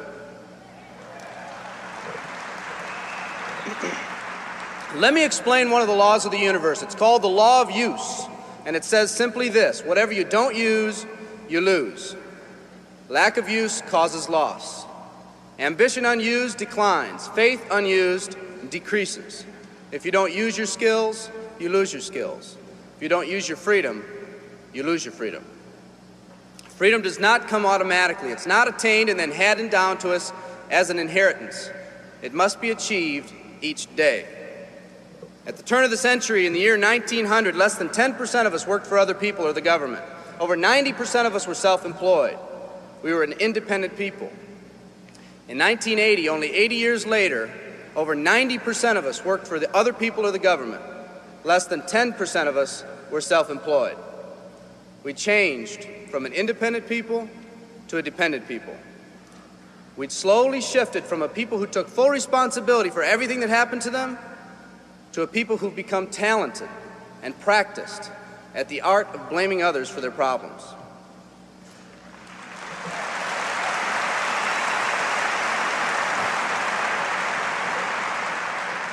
Our giant has fallen asleep. Our forefathers didn't say, who's going to take care of me? They simply said, all I ask is the opportunity to be free and the ability to take care of myself and my family. Today, we elect officials who will, quote unquote, take care of us. We cry out against anyone who dares to ask us to provide more value in the workplace. We do everything we can to spread around the suffering in our society, and yet no one is willing to step up and be part of the solution. We've slowly changed from a society that compensates based on value to a society that compensates based on entitlement and seniority. What we've come to believe is our due. We act as if someone actually owes us a living. Part of this change is due to the dramatic rise of conformity in our society. We're all taught to conform. Incredible pressures are put on us every day to do things, quote unquote, the right way. And yet no one asks the question, is this really the right way? A man once said, I'm just a collection of mirrors reflecting what everyone expects of me.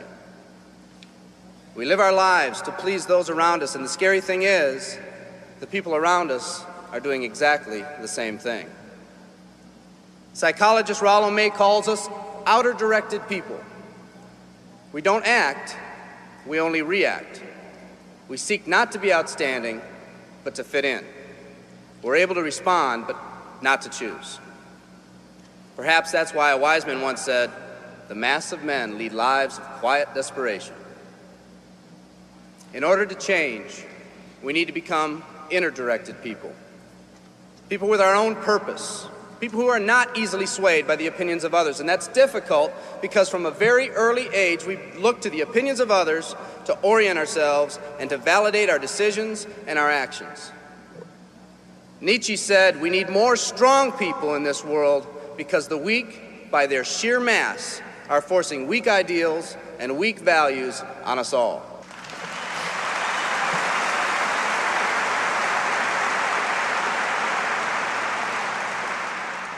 Today's massive social and economic changes are waking this slumbering giant. Some people may not be ready right now for the changes happening today in today's society. It doesn't matter if they're ready or not. An old proverb says, if a man wants his dreams to come true, he must first wake up.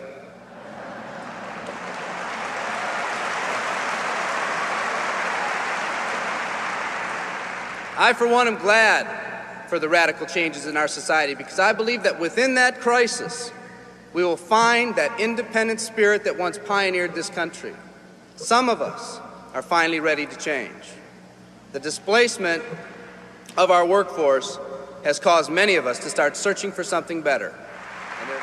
Moving products and moving services is our business and our goal, but what we are becoming in the pursuit of that goal is a larger and much more important issue.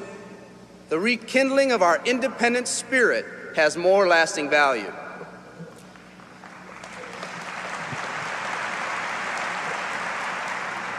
There's no more noble a business than the business that encourages the development of people.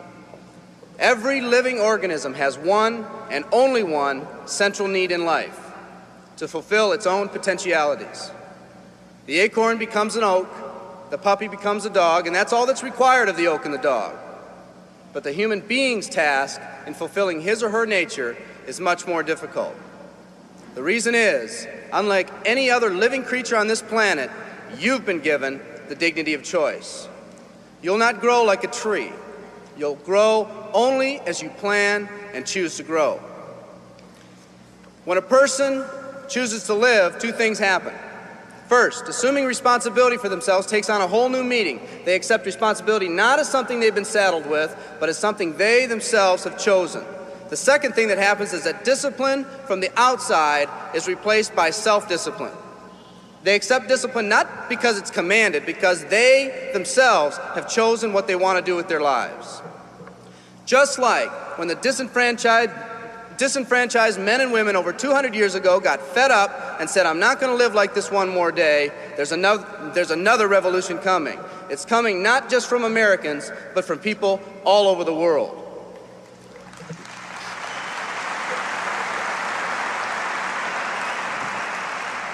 It's coming from people who've been oppressed in meaningless jobs, from people who've been unjustly held back, from people who've been slighted or ignored, from people who've had their hopes crushed time and time again by the circumstances around them, from people who've been playing in a game where the rules weren't the same for everyone, from people whose dreams have almost died by the methodical dripping of negative and pessimistic forces, people who've just been waiting for the right opportunity to present itself, an opportunity that they could hold on to, believe in, a place where people believed in them.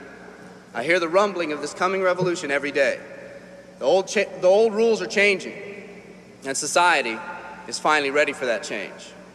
Will people try to persuade you not to rise up? Yes, they will, and sometimes with the best of intentions. But we must fight anyone or anything that tries to influence us against our freedom.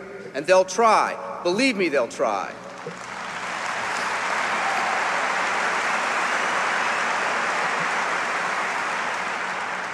They'll try to suggest you off course, to nudge you off course, to distract you off course.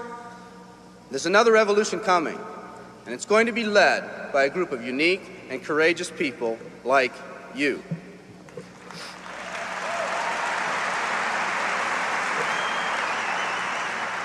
People who've had it with the way things are. People who've picked out their mountain in life and said, I'm going to the top. And if someone tells you you can't climb mountains, you don't have any experience. You tell them, I'm going to the top.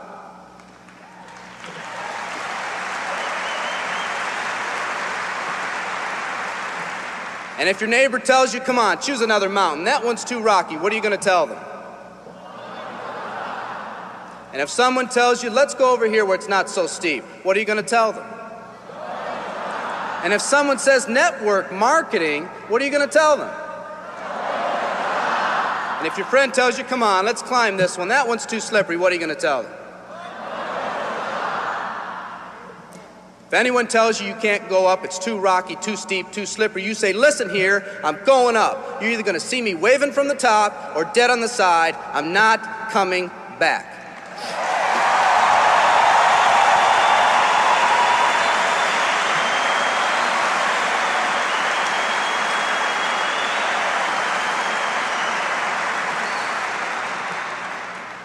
There's something about the do-or-die attitude. It's almost like when someone has a do-or-die attitude, time, fate, and circumstances seem to get together, have a hasty conference, and say, they say they're going to do it or die. We might as well let them have it.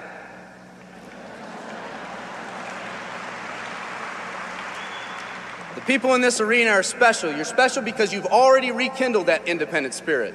You've already said that you're not going to conform to negative pressures around you. You've all said enough, I've had it, and I'm not living like this anymore. You are the people who want to set big goals and aspirations for yourselves and your families. People who want to live in a country where families are brought together again instead of being torn apart. People who want a country where once again owning your own business and controlling your own destiny is commonplace.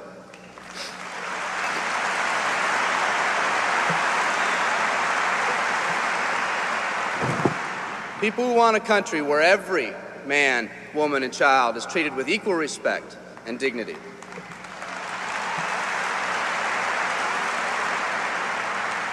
People who will pay any price so their families will not live with the legacy of maxed out credit cards and unfulfilled promises.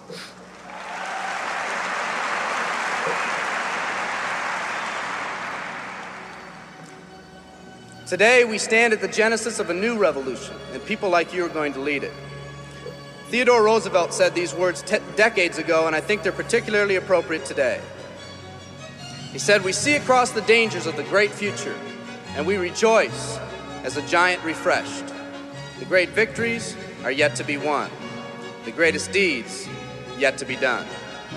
I've dreamt of a company that can give us the opportunity to make these dreams come true, by allowing us all to fulfill our own true potential. I love you all. Thank you very much."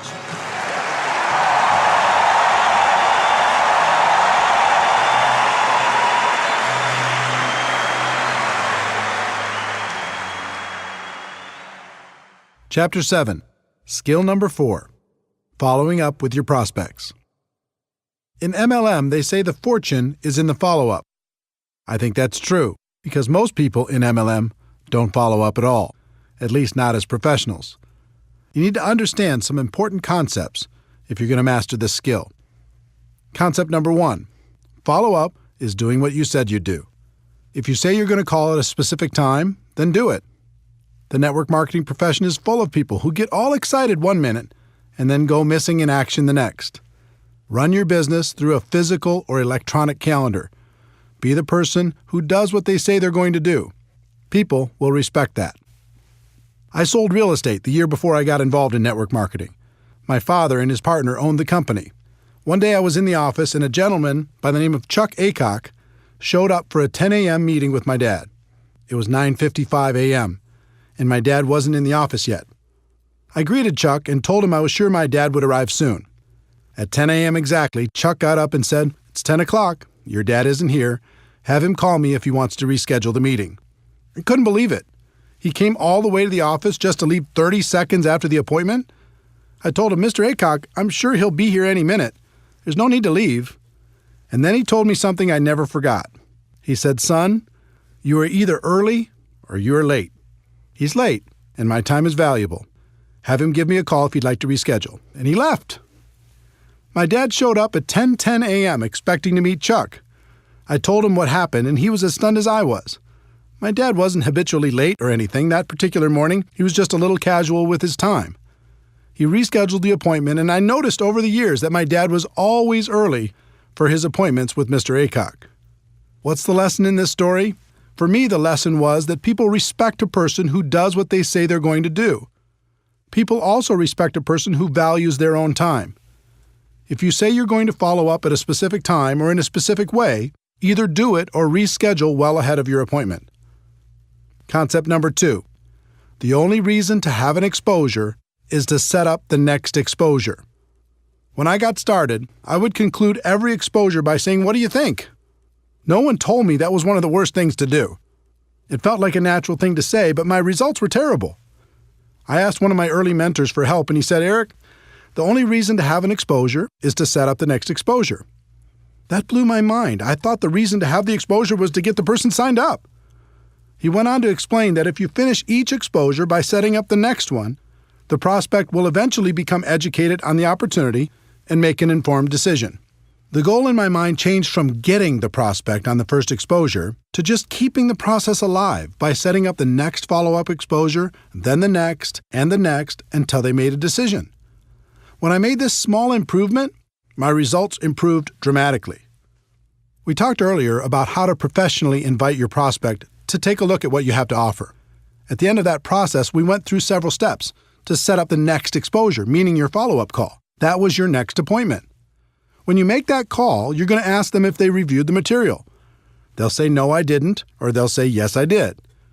Let's talk about how you'll set up the next exposure in both cases. If they say no, they didn't have a chance to review the material, it's important you don't show your displeasure at their lack of follow-up. It sounds funny, but a lot of people just jump on their prospects with, "I thought you said you'd be able to see it for sure." Obviously, this won't help build that good relationship you're working on. The best way to respond is, "That's okay, I understand sometimes life gets busy. When do you think you could do it for sure, for sure?" You might say, for sure is a little much, but I've used that for decades in this follow-up situation, and I do it because it works. In any case, use whatever language you'd like to use to set up the next time and walk through the same steps to get the commitment. Once you have it, including the date and the time of the next call, the next exposure, then hang up and call them when you said you would.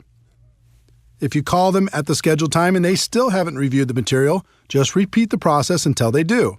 Remember, they are setting up the appointment, and you are being the professional by following up like you said you would. If you call the prospect and they say yes, they've reviewed the material, you're going to ask them a few intelligent questions. First, you're not going to ask, "What do you think?" This just invites the critical part of the prospect's mind to come up with objections to try to sound smart. The best follow-up question I've ever used is, "What did you like best?"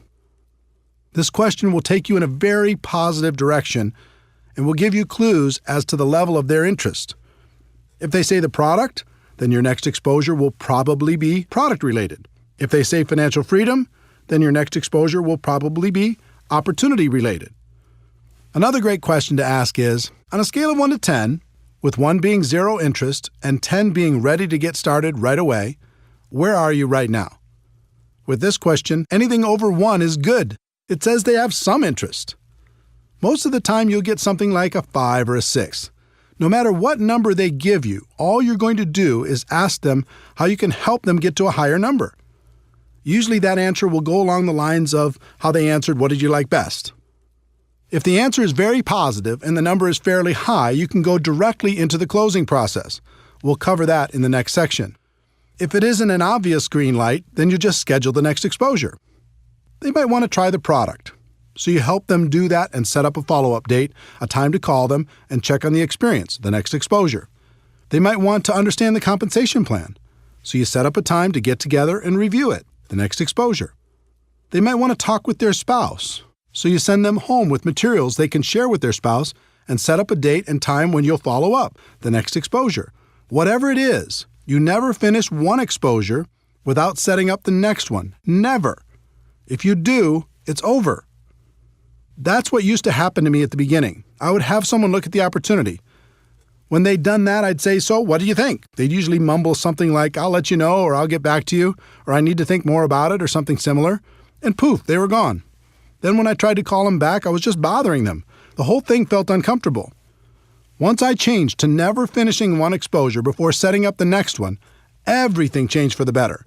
I was being professional. I was in control. The prospect had more respect for me and for the opportunity. All of this happened from this one small change in mindset. Concept number 3. It takes an average of 4 to 6 exposures for the average person to join. When people don't understand that the only reason for an exposure is to set up the next exposure, They put too much pressure on their prospects and on themselves. In the some will, some won't, so what next MLM culture, people hammer on a person once, and if they don't join right away, they move on and never follow up.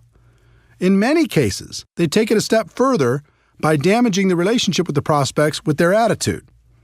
Professionals understand that it takes an average of 4 to 6 exposures for a prospect to become involved. Their goal is education and understanding. It's hard to educate someone in one exposure, so they take them from exposure to exposure to exposure, knowing it will eventually sink in. Through that process, they also build a stronger relationship with the prospect. They strengthen the friendship. That helps build trust, and people enjoy working with people they like. 4 to 6 exposures is an average, which means that for every person who joins on the first exposure, there's going to be a person who takes more than 10 exposures to join. You just never know. Some of the best people in network marketing were prospected for years before they finally made the decision to take part in the opportunity. Keep your urgency, but have patience. Concept number 4, condense the exposures for better results. Posers prospect someone once and move on. Amateurs prospect someone through several exposures over time. Professionals condense those exposures into the shortest time possible. People are busy. They're constantly distracted by life. When you're approaching them to take a look at something new, it's important to keep their interest. The best way to do that is to stack the exposures as closely as possible. If you go slow, you might start by having them check out a video, then a few weeks later have them listen to a conference call, then a month later have them attend a webinar, then after another month, invite them to a 3-way phone call with you and another distributor. This slow process is difficult because between each exposure, they tend to get distracted by life. It can almost be like starting over every time. On the other hand, if you have them check out a video, then join a conference call, then try the product, then get on a webinar, then participate in a 3-way call, then come to a live meeting, or whatever combination of exposures you use in your company and do it all in 1 week, you give them the opportunity to really think about how this could change their lives. Questions and objections. At every step in the recruiting process, you'll come across questions and objections. This is natural. A lot of the time, your prospect will just be bringing them up to sound intelligent. They don't want to seem easy, so they throw out objections to feel better. How you respond is extremely important. If you act defensive, you'll plant a seed of doubt in their minds. If you act offensive, you'll chase them away. Remember, our goal is education and understanding. It's not to win an argument. Our job is to help blind people see. When someone brings up a negative question, or if they offer you an objection, all they're really doing is helping you to identify one of their blind spots. It's helpful to know what these are so you can assist your prospects in eliminating them.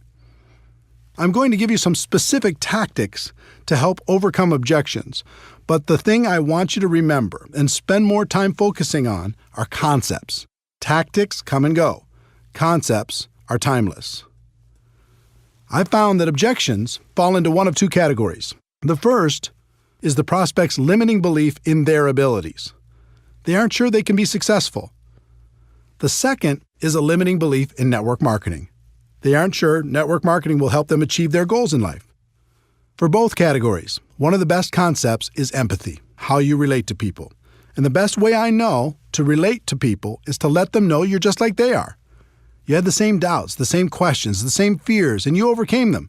Believe it or not, your story and the stories of others will do more for you in overcoming objections than anything else. There's an old tactic called feel, felt, found. It works with the concept of empathy. When a prospect offers an objection, you respond with, "I know how you feel. I felt the same way. But here's what I found." You can use that quite literally and with great success.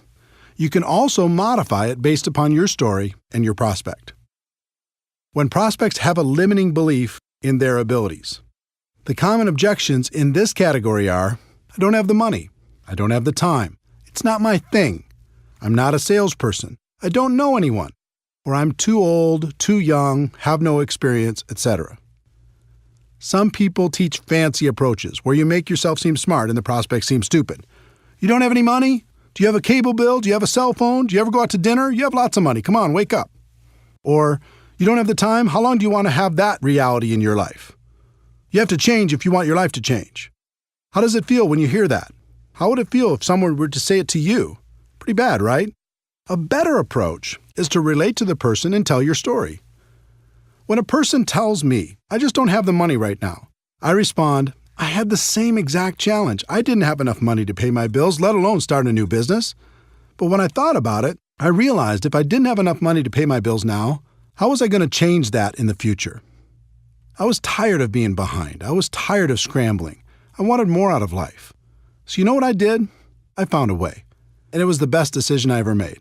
Let me ask you something. If you really felt this was a chance for you to take control of your financial future, do you think you could find a way to make it happen? 9 times out of 10, they would agree they could find a way. Again, forget the exact words and focus on the concept. I told them I was the same as they were, with the same objection. I told them about my pain, and I told them I found a way to solve it. As a result, we bonded. We related to each other. We were in the same boat with the same hopes and dreams. And if I didn't have a personal story that would compare with theirs, I would tell another person's story. There are plenty of stories inside your company that could relate to virtually every situation.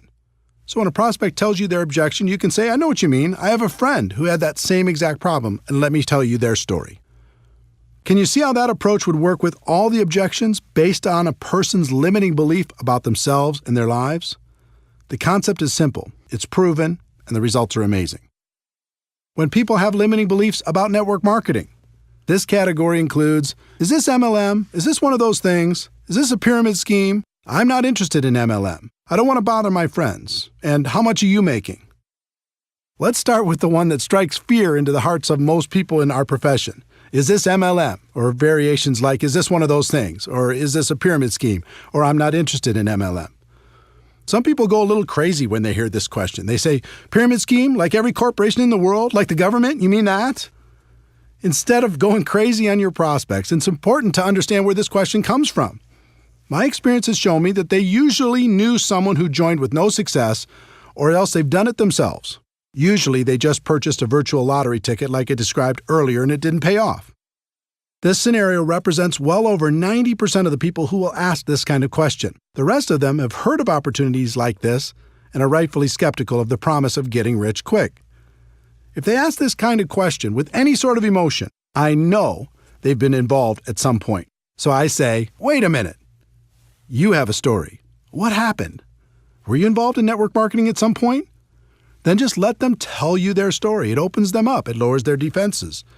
And it allows you to ask some questions about their experience. Let me give you a typical example. I'm going through my invitation process when the prospect says, wait a minute, is this MLM? And they say it with emotion. I reply, oh, you have a story. Did you try it out at some point? What happened? They say, yeah, I joined a company a few years ago, bought some product, and lost my money. I reply, what do you think was the reason you didn't have success? They say, well, my friend talked me into it. I didn't have a lot of time, and I thought more people would join right away, but they didn't. I guess I just lost interest. I reply, do you think you really gave it a fair shot? They say, no, not really.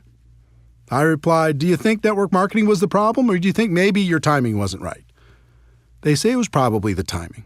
Do you see the dynamic?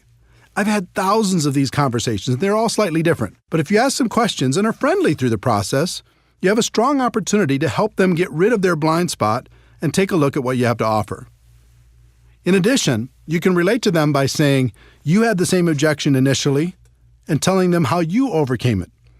If someone uses the word pyramid with me, I always say, oh no, pyramid schemes are illegal, and I would never be involved with something illegal. For people asking this with emotion attached, I usually respond with, yes, this is network marketing. Do you know anything about it? Again, I'm asking questions and waiting for answers. From those answers, I ask more questions, and through the process, I can achieve my goal of education and understanding. I don't want to bother my friends is slightly different. Again, I relate to them by telling my story or somebody else's story. And then I ask questions like, what makes you think you'd be bothering your friends? If you truly believed in the product, would you let your friends know about it? And if I could show you how we can share this product with others without it feeling or sounding like a sales pitch, would that help you? The last in this category is, how much are you making? If you're making money already, this is a great question. If you're not, your answer depends on how long you've been involved. If you're brand new, you can tell them you're just getting started. If you've been around for a while and not making big money yet, You can tell them you're working part-time and are really excited about your future. You could also say that you're excited about your future with this company because you knew things weren't going to change if you didn't do something to change them.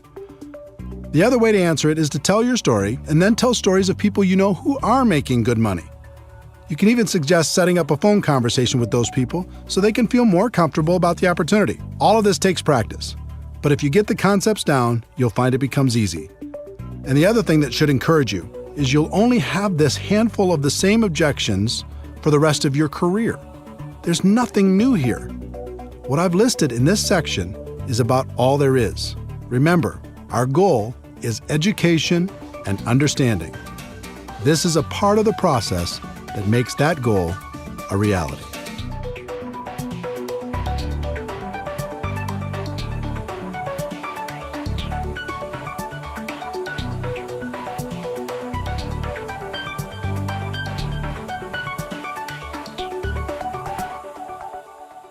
Chapter 8. Skill number 5. Helping your prospects become customers or distributors. This skill is a natural byproduct of following up professionally. If you walk through exposure after exposure, our goal of education and understanding will be accomplished. But that doesn't mean the prospect will come out and ask you for an order form or an application. It's your job to get them to a decision. The key to success in this area is a combination of having good posture and asking good questions. Good posture means the way you carry yourself. Your words and actions will help your prospect feel more confident about joining your opportunity, or they'll plant seeds of doubt. In my early years, my posture was terrible.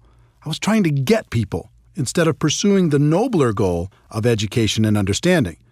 And the prospects could feel my intentions. I was very emotionally attached to the outcome. You could even say I was needy. Every time I got to this part of the process, I really wanted it. Again, the prospect could feel my emotional attachment, and that usually scared them away. Through lack of results and without even realizing it, I started to assume people were not going to be interested. And that assumption started to seep into everything, which led to the predictable result of the prospect not joining. Most of the time, I wasn't properly prepared. I didn't have applications, startup materials, or whatever else was necessary. Think about the subconscious impact this had on my prospects. It seemed just about everything I did projected a lack of belief and a lack of professionalism. Instead of asking questions and listening intently to the answers, I just talked and talked and talked. I was more focused on being interesting than being interested. Prospects don't like that. No one does. So again, I followed the pattern of modeling the professionals. I watched what the best closers did and began to copy them. I interviewed the top performers to figure out what they did differently, and slowly, I started to see the flaws in my own approach. First, I learned that professionals are emotionally detached from the outcome. In other words, their goal is education and understanding while helping a prospect make a decision that would positively impact their lives. They're the opposite of needy. They aren't trying to get anybody. They are honestly just trying to help. Second, they're very assumptive in their approach. They expect the person to join because their belief that the opportunity would benefit the prospect is so strong. They are rock solid. Many of them are sincerely shocked when a person decides not to get involved. Third, it was interesting to learn they promoted themselves as much as they promoted the product or the opportunity. What I mean by that is they helped the prospect make the decision by saying, "You get me." When they promoted themselves, it isn't like, "I'm going to do everything for you." It was more like, "We have a great product and a great opportunity, but I'm going to take this thing to the top and we can do it together." This gives people great comfort in knowing that they don't have to learn everything on their own. Fourth, they are always prepared. Always. They have everything they need to get a person started right on the spot. And fifth, they ask question after question after question and are great listeners. They act like a consultant helping a person with a problem. The best consultants in the world have to ask a bunch of questions before they can offer a solution. Network marketing professionals use questions as their most powerful tool.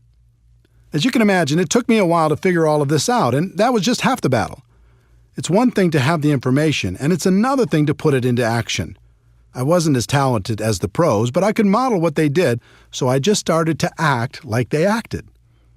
I acted emotionally detached. I really wasn't at the beginning. I started to act very assumptive that people would join. I really wasn't at the beginning.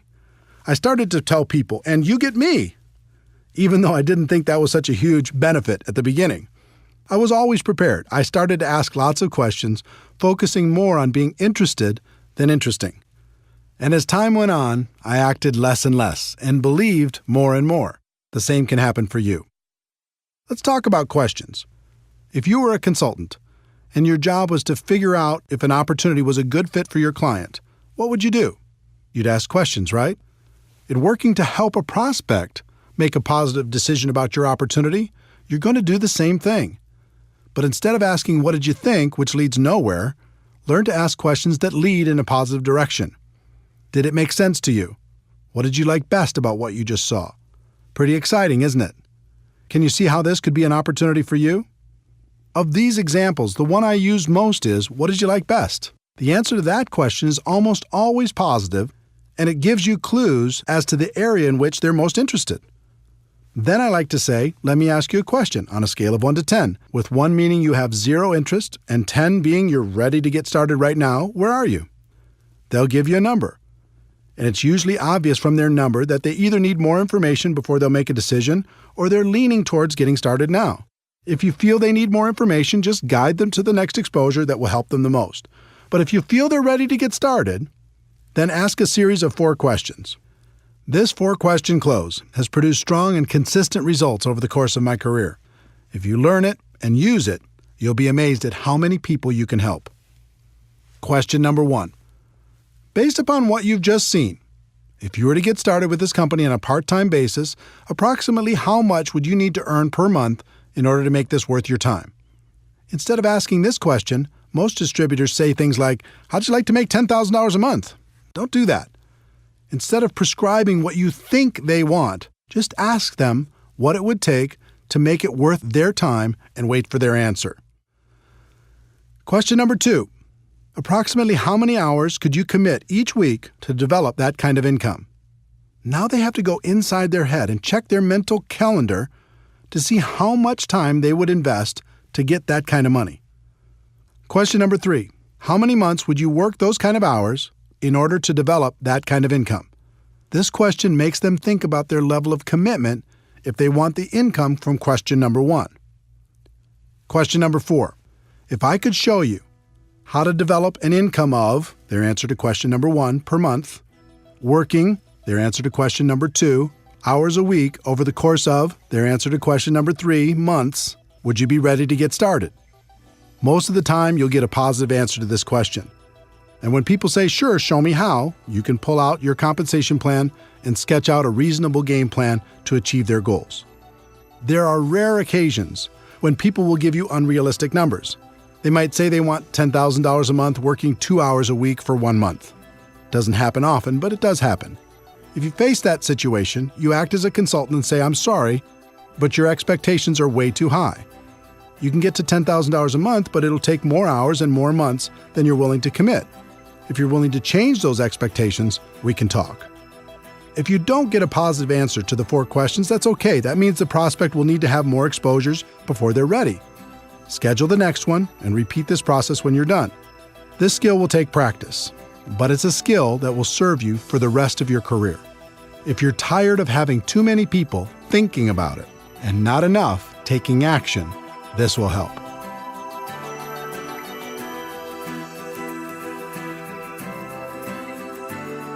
Chapter 9.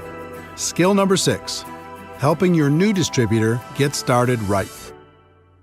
In network marketing, people invest enormous effort, time, and money into getting people signed up, and then squander that investment by leaving their new distributors to figure everything out for themselves.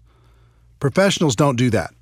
They set proper expectations, they help get some quick results, and then continue to guide the new distributor through the many phases of our profession. I was lucky enough to have an early mentor, Michael Nelson, who is very skilled at guiding new distributors. Michael wasn't in my upline, but he was clearly the leader in my city. In addition, he had a lot of experience in our profession. So I listened to what he said, I watched what he did, and I asked him tons of questions. Back in those days, he had a small office close to my home, and I was always hanging around trying to learn something. Michael was a very successful recruiter. He was always bringing on new people. And for the most part, Michael's people did well in the business. That wasn't happening for me. The few people I recruited did nothing. As I watched Michael, I noticed that every time he signed up a new distributor, he scheduled what he called a game plan interview. I decided to model what he did. So the next time he met with a new distributor, I sat behind them close enough to take notes on their conversation. I did this several times and was surprised to learn he went through the same exact interview every time. I thought if I could learn that interview process, then I'd have a chance at his results. Game plan interview, part 1. He validated their decision to become a distributor.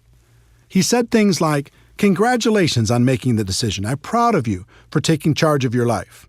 From now on, things are going to be different for you and your family." It always took less than 5 minutes, but by the end of their discussion, any doubt they may have had about becoming a distributor was gone. They felt great. Game plan interview, part 2. He set their expectations. He knew most people came into our business with unrealistic expectations, so he always said the same 3 things. If you succeed in this business, it's going to be you who creates that success, not me. And if you fail in this business, it's going to be you who creates that failure, not me. You're going to be the difference between success and failure. I'm here to guide you every step of the way, but I can't do it for you. I'm here to work with you, but not for you. Wow, this was a radical concept and so different from the conversations I had when I got a person started. I said things like, "I get paid from what you produce, so essentially I work for you." Well, what kind of expectation do you think that set in the new distributor's mind? I'd also say, "We are going to build a business together," when that wasn't really true. They needed to build a business. I could be a resource, but I couldn't do it for them. The next thing he said was, "My job is to help you become independent from me as quickly as possible. Do you agree that that's a good goal?" Again, this was radical, but it made sense. Up to that point, I had a group that was extremely dependent on me. They only did something when I pushed. But Michael had a group that produced on their own without his constant help. He had duplication and freedom. I didn't. This set the relationship up, so Michael would be the teacher for his group and not the slave. He could show them the skills, and then they could independently build from that point forward. The third thing he said was, "There will certainly be ups and downs as you build your business. There'll be good times and bad times. I'll know when you're in one of the bad times, when you aren't calling me, you aren't showing up for meetings, you aren't on the calls, if I start hearing excuses, that sort of thing. When that happens with you, and it happens with everyone, how do you want me to handle that? Do you want me to leave you alone? Or do you want me to be persistent and remind you why you made this decision in the first place?" This was brilliant, because it's true that everyone will have times of self-doubt. He let them know it was natural, and at the same time, set up the relationship so he was in a position to turn them around when it happened. What Michael accomplished with these 3 concepts was so different from promising the world like I was doing, that it was night and day. With my approach, the distributor would sit back and wait for me to perform. And if I was ever too busy or couldn't help for some reason, I became the easy excuse for why things weren't working out. With Michael's approach, his people became independent quickly. He would coach them from time to time, but he wouldn't allow his group to use him as an excuse for their lack of results. While my distributors struggled, his flourished. Game plan interview, part 3. Michael went through a getting started checklist to help the new person have the best chance for success. The exact plan would be different for every company, but the concept was to do everything possible to get quick results. Here are some examples of what you could include in your getting started checklist. 1. Make sure your new distributor is set up with appropriate products. Just about every company has products that can be personally used by the distributor, so make sure your new person is doing that. Depending on your company, this may include a monthly commitment. It's very important that people develop an emotional attachment to the products, and that can only happen if they are using them and enjoying the benefits. In addition, many companies have products that can be sampled or used in demonstrations. In that case, new distributors should have an appropriate supply so they're properly prepared. 2. Make sure your new distributor is set up with appropriate tools. We've talked about the importance of third-party tools in building a large and successful network marketing business. Your new distributor needs to be prepared to help their prospects with the tools that will professionally take them through the exposure process. 3. Make sure your new distributor gets connected. Show them how to find things on the company website, where the upcoming events are being held, when the leadership calls or webinars are being conducted, etc. Remember, our goal is to help them become independent as quickly as possible. This is an important step, in making that goal a reality. 4. Make sure your new distributor has a basic understanding of the compensation plan. They don't need to know it in detail at the beginning, but they should at least understand the key points and what will happen financially as they move through the first few levels. 5. Make sure your new distributor has a fundamental understanding of how to properly invite their prospects to understand more about what they have to offer. You can save them from running out there and talking their heads off with little or no results by giving them a brief overview of how and why a professional invitation process works. Game Plan Interview, Part 4. Michael helped the new distributor create a game plan to get through the first few ranks and challenged them to do it quickly. He understood and helped me to understand that it was a race to help a person get results quickly. If they received early positive reinforcement, they'd continue, and if they didn't, they had a tendency to fade away. Every company is different, so this game plan will also be different, but think about the simple actions you can encourage people to take during the first week to get the best possible results. How can they get their first customer? How can they get their first distributor? Can you encourage them to attend their first company event? What steps can you take to help them earn their first commission check? Success in network marketing wasn't real for me until I earned that first check. When it arrived, everything changed for me. I started to really dream about creating a better life for myself and my family. Helping your new person get off to a quick start is vital. Game Plan Interview, Part 5. Michael always ended by giving some specific assignments. One thing I've learned is new distributors crave direction, and they respond incredibly well to simple assignments. Michael always ended by giving those assignments along with a deadline for them to be completed. He told his new distributor to get back to him by a specific date. It's just like the exposure prospecting process. You go from exposure to exposure, but it doesn't end until they become distributors. The professionals continue to go from exposure to exposure, assignment to assignment. The purpose of all this is to help the new distributor get over the line. When someone gets started, there's always a line between success and failure. On one side of the line, it's easier to quit than continue. On the other side of the line, it's easier to continue than to quit. What can help a person get over the line? Signing up their first customer, signing up their first distributor, getting their first commission check, attending a big company event, making friends inside the organization, proclaiming their intentions to the world, getting promoted to a new level, being recognized for some sort of achievement. There are hundreds of other things that can contribute to a person getting over the line. As a sponsor, your job is to help them get over the line and stay over the line. And the line never really goes away. It's always there. And you as a leader need to be constantly aware of where your people are emotionally. This way you can continue to encourage them to never let go of their dreams.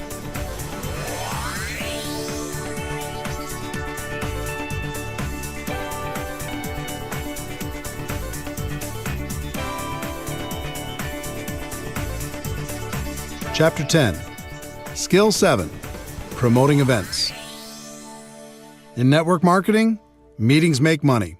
It's just that simple. Yes, technology can help us connect with people in ways that are becoming more and more efficient, but nothing replaces face-to-face interaction.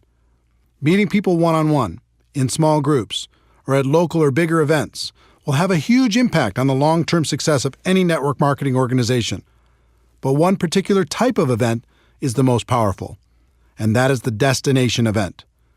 It might be a company-sponsored event or one put on by your upline leadership, but a destination event is one where most of the attendees travel to a different city, stay at a hotel, and participate in a conference or convention. Some try to argue that the destination event is dead in the new technology world and people won't travel for these things anymore. All I can tell you is those people aren't top earners in our profession. If you study what the successful people do to build their network marketing organizations, you'll find that virtually every one of them uses destination events as a cornerstone for building their business. There's something magical about getting away from your day-to-day grind and focusing completely on your dreams. Total immersion, even if it's only for a weekend, is good. You can use it to refocus and recommit to your future and gather the strength necessary to go back home and do what's necessary to move your business forward. You gain strength from the presentations you hear during the event. Sometimes a person says something at just the right time in your life and it changes you forever. Over 20 years ago, I was at a convention when a guy by the name of Johnny Daniel said, "You can tell the size of the man by the size of the problem that gets him down." That statement went right into my heart and has helped me ever since. If I ever get sad or depressed, something inside me says, "Is this the size of Eric?" I answer no, pick myself up, and get moving again. I've had hundreds of those moments over the years at destination events. I gave up blaming at an event. I decided to become a professional at an event. I realized no one could stop me at an event. I decided to go to the top at an event.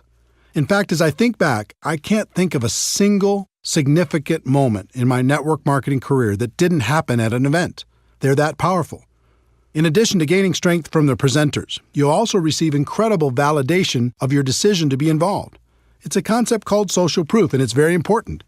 As human beings, we're wired to seek proof from sources outside of our own thoughts and experiences. At a destination event, you'll see lots of other people who've made the same decision you have, and that feels good. Also, you'll see how some of them have overcome their fears and gone to the highest levels in your company. You start to think, if they can do it, maybe I can do it too. There's also some positive peer pressure involved.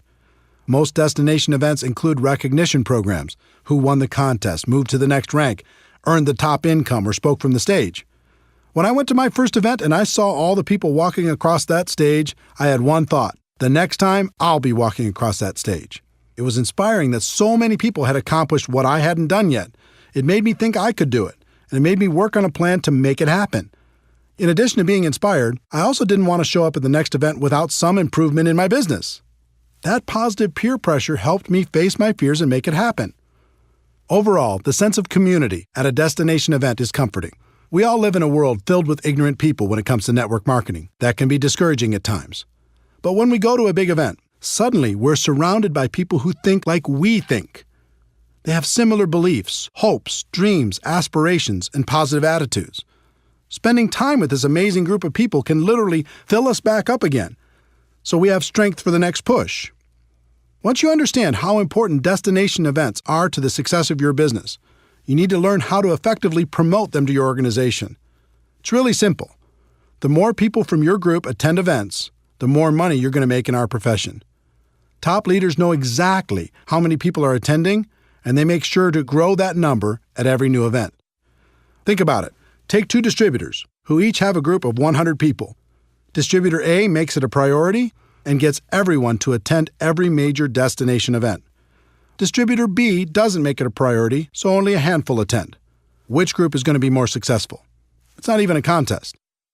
The first step in developing a culture that promotes attendance at destination events is to personally be more committed than anyone else to attending and helping others make the same decision. That means you need to lead by example and never miss a destination event. When I first started in this profession, I didn't know how I was going to do it. I didn't have the money, and I couldn't afford the time. I had the same obstacles as everyone else. But something happened to me at my first event that changed everything. I scraped up enough money to get there, and it was a mind-blowing experience. The stage, the lights, the people, the stories, it was awesome. During one of the sessions, I stepped out to go to the bathroom, and when I came back to the entrance to the big convention hall, I found myself standing next to one of the top income earners in the whole company. It was like standing next to a celebrity. He had achieved what I wanted to achieve, and more. I stood there trying to think of something smart to say, and finally, I simply introduced myself and asked, "What's the secret?" Now, today I know there isn't a secret, and he could have said the same thing to me, but instead, he had a little compassion and gave me an important lesson that serves me to this day. He said, "Eric, do you see this room? It holds about 2,000 people. We have these events about 3 times a year. Here's the secret. At the next event, half of these people won't come back, but the other half that does will be making about twice the average of everyone else in the room. Your job is to be in the 1,000 people who come back, and it doesn't stop there. At the next event, half of those 1,000 won't come back, but the 500 who do will be making 4 times the amount of the average in the room. This continues from event to event. If you continue to come back, you'll end up being among the highest paid people in the room, and eventually, you'll even find yourself presenting on stage." I said, "That's it?" And he replied, "Eric, obviously you're going to have to continue to work on your skills in between events, but my experience has shown me that if you outlast people at our big events, you'll make it to the top." This was pretty simple for me to understand. I thanked him and made a resolution on the spot to never miss a big company event. It wasn't easy. Sometimes the event tickets alone were a problem. I made it a priority and found a way to buy them. Sometimes childcare was an issue. I relentlessly searched for babysitters until we found someone we could trust. Sometimes I struggled with how to get to the event. Instead of taking a nice, comfortable direct flight, sometimes I had to book one with 2 or 3 connections. Instead of flying, sometimes I had to drive, even piling into one vehicle with a group of people to get there. There were even times when I reserved a bus and recruited people in my area to share the ride. The point is, I made it a priority and I made it to the event, no matter what. As for accommodations, today I stay in a suite, but it wasn't always that way. At the beginning, I often shared a room with as many people as possible. Instead of room service, we'd go to the local grocery store and get food for inexpensive meals. And the minibar was strictly off limits. Bottom line, the advice I received all those years ago worked. Because I was ambitious and hungry, I figured out a way to outlast the people who were less committed.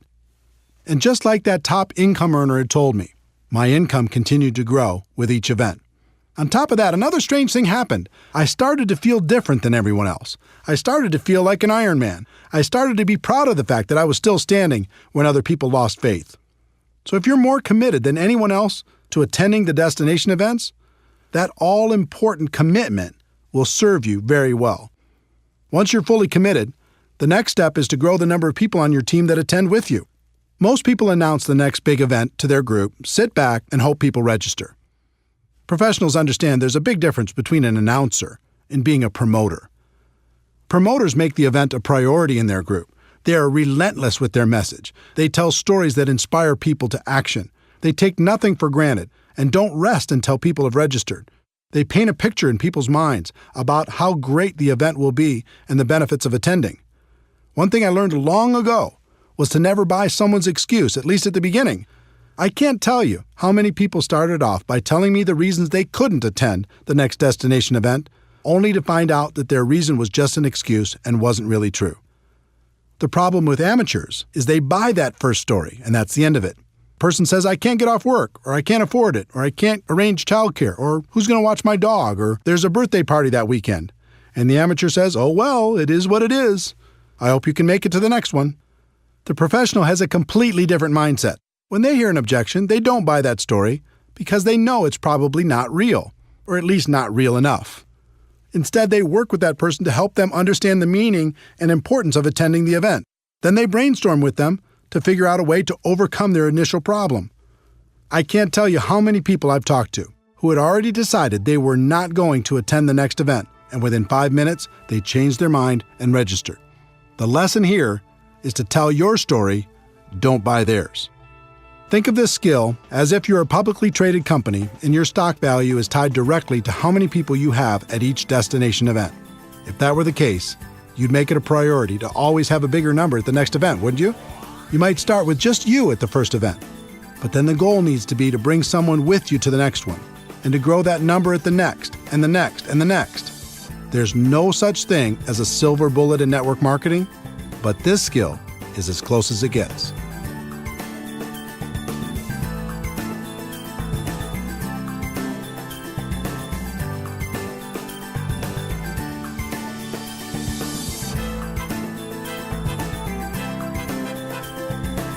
Chapter 11. Anything worthwhile takes time. If a person starts a traditional business, they expect to break even in their first year and possibly pay back their initial investment in the first 5 years. But when a person starts a network marketing business, they expect to get their money back in the first month, make a profit in their second month, and get rich by the third month. And when that doesn't happen, they blame network marketing. It's like people don't want the laws of the business world to apply to network marketing. We do have a better way, but we're not selling magic beans here. Anything of value takes time to develop. I learned a great lesson early in my network marketing career. From time to time in your life, your income might take a lucky jump. You might be in the right place at the right time. But if you don't quickly grow as a person to that new higher level, your income is going to come back down to the level of who you really are. In the end, you only get to make what you are. How many people do you know that hit it big and lost it all? I learned this lesson the hard way in my first few months in MLM. Back in 1988, I joined a company that had a $5,000 upfront package, which paid the sponsor between $1,200 and $2,400 depending on their level. Although I'm glad most of those big money packages have left our profession, back then a person could make some pretty big money fast. In my first month with that company, I earned approximately $7,400. If you remember, my strategy was to quickly call my dad's friends before he could get to them. I was ecstatic. In my second month, I earned about $12,200. Unbelievable. But then reality kicked in. I wasn't a $12,000 a month person. I hadn't worked on my skills. I wasn't developing myself. I was just riding the wave. My third month's check was $1,098.60. Looking at that check was like looking at myself in the mirror. It showed me who I was. It was an ugly feeling. My first reaction was to quit and blame everyone and everything for my bad check. But eventually I realized that to earn more, I needed to become more. I needed to work on my skills, so I didn't have to rely on luck or timing or positioning. You might have heard, you can get rich quick, or there's no work involved, or the product sells itself, or any number of trumped-up statements. But you must learn to give up those false and unrealistic expectations and go to work on you. The 1-3-5-7 formula. There's a formula I've seen work in our profession. I call it the 1-3-5-7 formula. As a general rule, it will take you about 1 year to become competent and profitable in network marketing. You'll know the basics, you'll cover expenses, and you'll be learning. It'll take about 3 years of consistent part-time effort in order to go full-time. It'll take about 5 years of consistent effort to become a six-figure earner or above. And it will take about 7 years of consistent effort to become an expert. Now, that doesn't mean you can't make more than that in the short term. Many people do. It just means if you want to keep making that kind of money, you need to eventually become an expert. When you think about it, 7 years isn't so bad, especially when a good portion of it is part-time. You're going to be 7 years older anyway. You might as well become an expert over that period of time instead of just going through the motions. How to learn. Once you make the commitment to focus on your skills, the next thing you need to do is figure out the best way to learn. One of the best things that ever happened to me was realizing there are no bad experiences and no good experiences, only learning experiences. This was a major breakthrough. In other words, let go of the outcome and focus on what you can learn from every experience. This took so much pressure off me. Instead of always looking for great experiences, I started focusing on how many experiences I could have, because the more I had, the more I could learn. Another attribute of a top earner in MLM is they are what I like to call an active student. As a professional, they're always learning, always growing, always trying to get better. Lou Holtz said it best. In this world, you're either growing or you're dying, so get in motion and grow. I think that's true. Never stop learning. Model successful behavior. Try to avoid reinventing the wheel when you get involved in this profession. The hard work has already been done. No matter what company you're in, it's easy to find someone who's very successful. Doesn't matter if it's getting customers, finding prospects, inviting, presenting, following up, closing, getting people started, building for events, or any other skill. There are people in your company right now who have them mastered. And unlike other professions, the successful people in your company are eager to share their secrets. All you need to do is model their behavior, and you can begin to enjoy their results. Study. Audio programs got me started. Back in 1988, someone gave me a bootleg copy of a talk Jim Rohn gave to the Shaklee Company. It was called The Seed and the Sower, and it rocked my world. I bet I listened to that audio cassette in my car 500 times. From there, I did some homework on Jim Rohn and purchased his Challenge to Succeed audio program.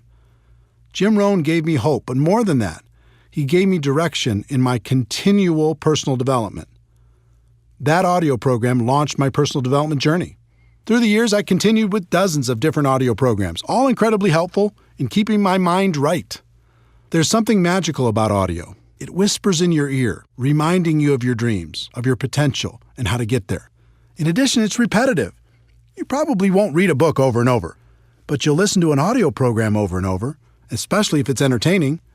And it seems like each time it's different, and it is because you're different. Jim Rohn also taught me to be a reader. No matter what you're trying to learn, there's someone who's devoted their entire life to the subject and is offering it to you for pennies. Take them up on that offer. In our electronics-focused, attention-deficit society, fewer people seem to read books. That's not true for leaders. Ask the top-earning distributors if they're readers. More importantly, ask them what they're reading. I wasn't much of a reader before I became a network marketing professional, but since 1988, I've read an average of about 4 books a month. Those books have shaped my life and my career for the better. Commit to just 10 pages a day, and you can read a 300-page book in a month. That's a great start. Video. Video is another source of great learning. Sometimes I like to watch training programs instead of just listening. It's part of the reason I decided to use video as my main focus at networkmarketingpro.com. I found if I created a short video with interesting information every day, people receive tremendous value. If you'd like to check out hundreds of free videos, you can go to networkmarketingpro.com. It's free. Online. The internet has changed the way we learn and gather information. You could take advantage of online tutorials, watch online videos, attend online webinars, or even watch events live with streaming technology. Events. The best way I know to really internalize life-changing information is to attend live events. As I've already told you, most of my defining moments have come from events. On one side, there's always good information for a person who's listening. On the other side, when you eliminate all of the other distractions in life and just focus, like you do at an event, you have a chance to really hear. Both sides are good.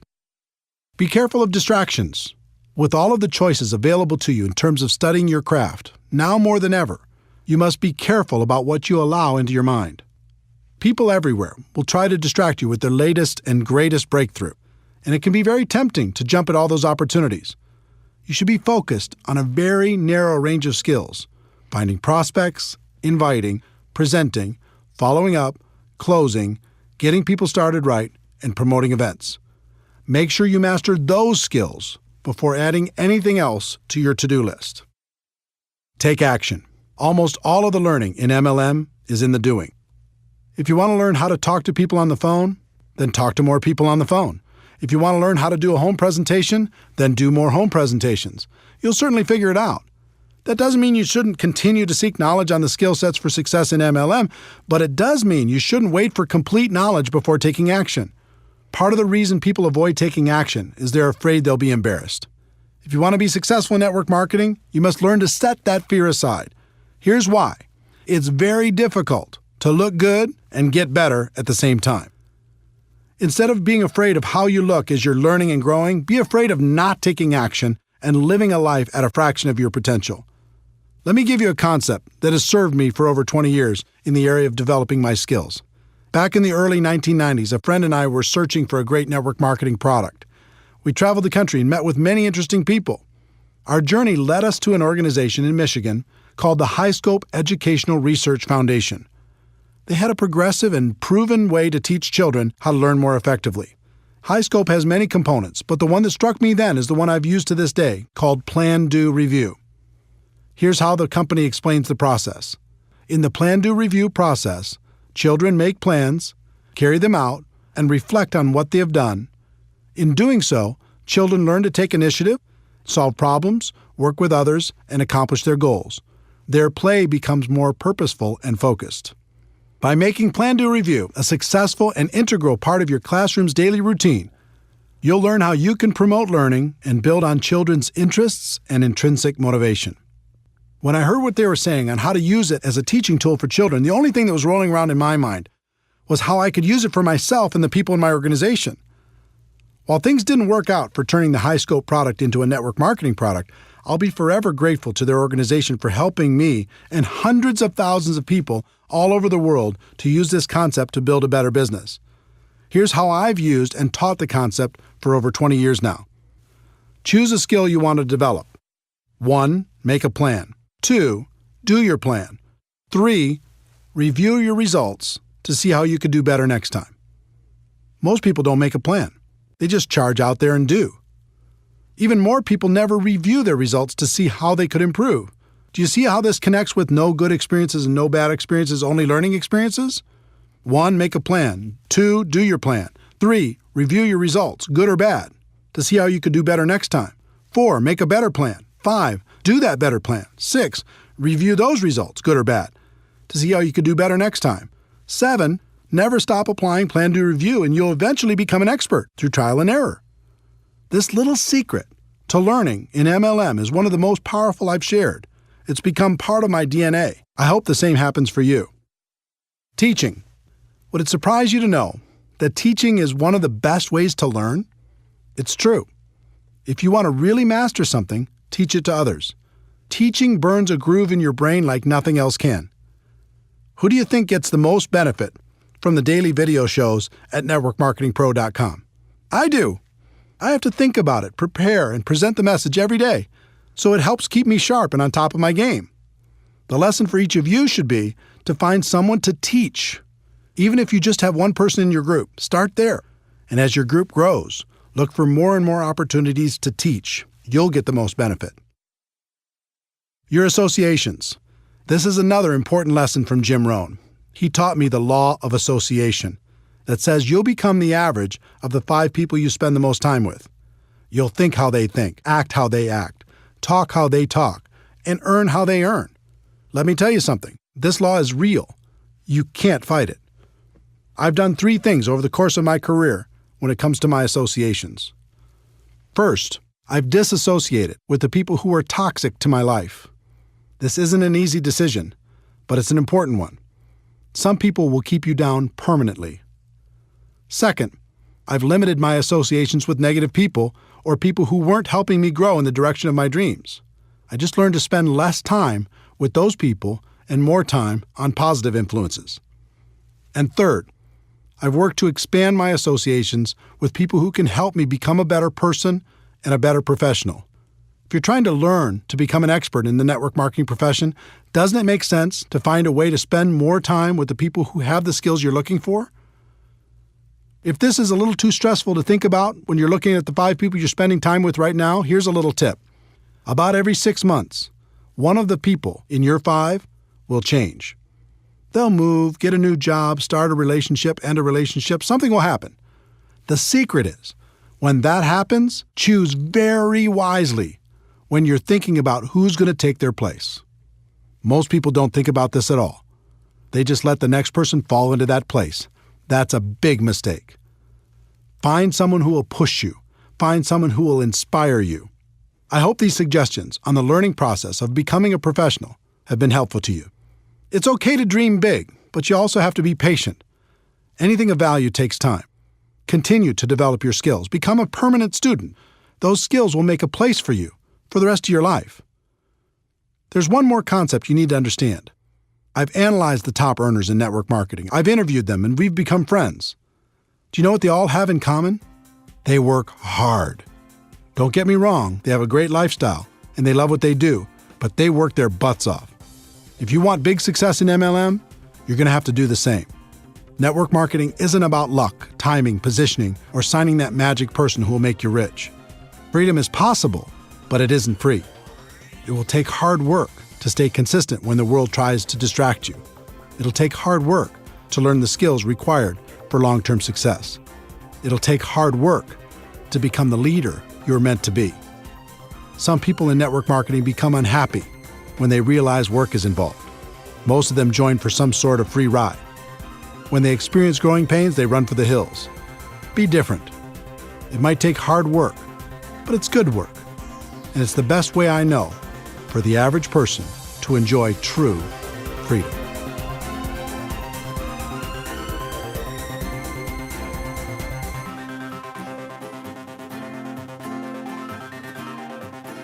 Chapter 12. It's all worth it. Network marketing can be challenging. It's an emotional experience. The ups and downs can be dramatic. But in the end, for so many reasons, it's all worth it. The career you'll create. If you decide to become a network marketing professional, you'll not only create an income for yourself, but you'll create a career. I think about this a lot. Consider the skills required to be a doctor, a lawyer, a big company CEO, or even a world-class musician. You're talking about a high level of skill and a fairly high level of income. Now consider the skills necessary to become a network marketing professional. They are tiny in comparison, and yet many network marketing professionals enjoy a higher level of income and most certainly a higher degree of freedom. If you look at any career, there's a barrier of entry, how hard it is to get in, and a long-term benefit, what you get if you do get in. For example, a doctor might have 12 years of school plus an internship. That takes intelligence some of us don't have, money some of us don't have, or even possibly contacts some of us don't have. At the end, they get to enjoy long-term benefit, although many of them would say the benefit wasn't worth the investment. There's always a ratio between the barrier of entry and the long-term benefit.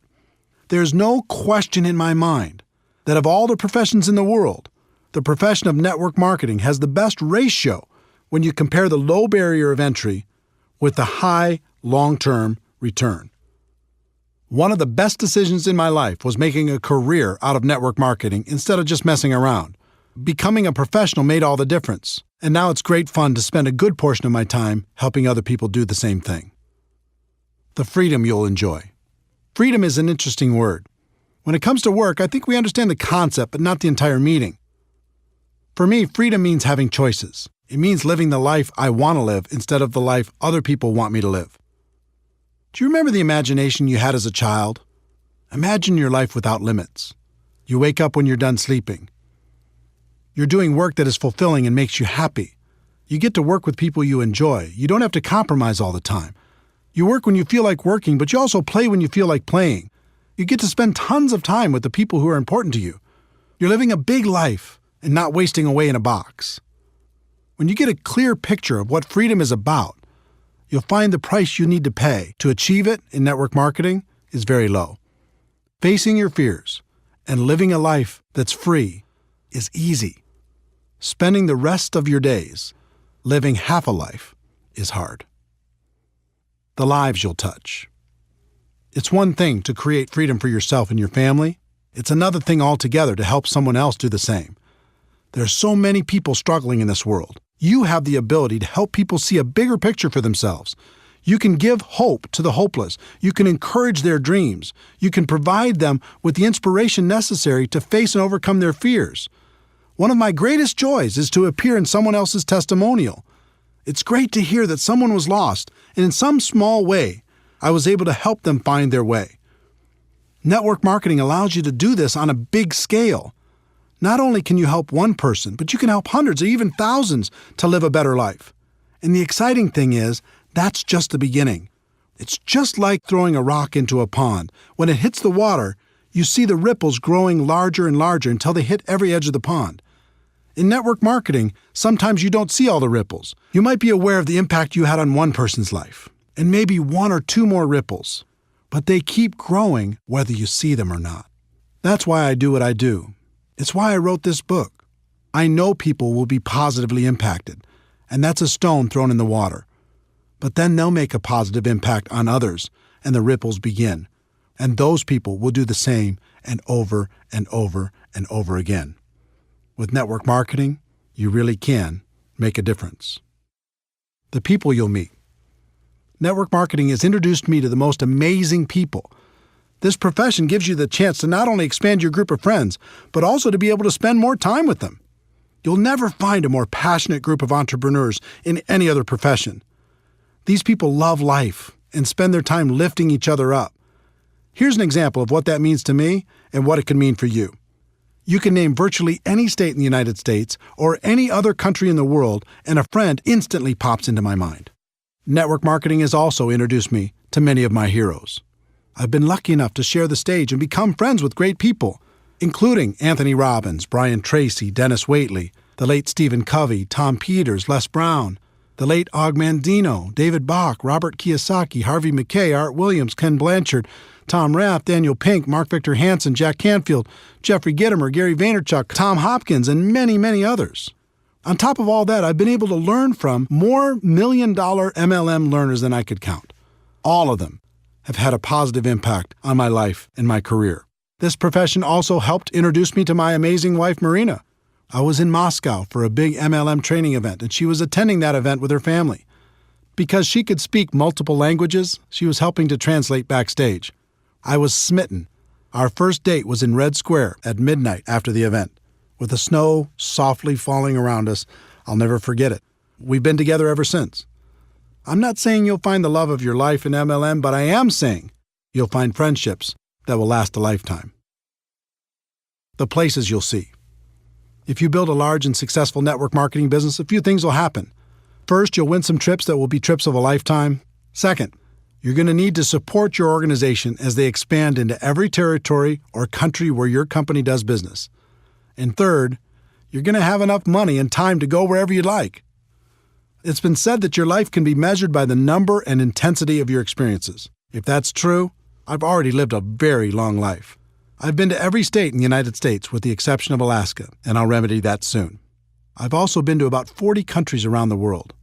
I've gone diving at the Great Barrier Reef in Australia, toured the Hagia Sophia in Istanbul, visited the Twin Towers in Malaysia, boated around James Bond Island off the coast of Thailand, visited the tent cities in Nigeria, ridden the huge Ferris wheel in the port of Singapore, had a private tour of the White House, watched the sunrise on New Year's Day at the Grand Canyon, enjoyed a 30-course meal at the world-famous El Bulli in Spain, cruised through the canals of Amsterdam, ridden a hot air balloon over the Rocky Mountains, rented an entire cruise ship for 2,000 of my friends to sail to the Bahamas, had dinner under the stars at the top of the Hotel de Paris in Monaco, visited my heritage in Norway, sailed the Black Sea off the coast of the Ukraine, witnessed the amazing Sistine Chapel in Rome, golfed at St. Andrews in Scotland, watched a World Cup match in Ireland, and prayed at the Wailing Wall in Jerusalem.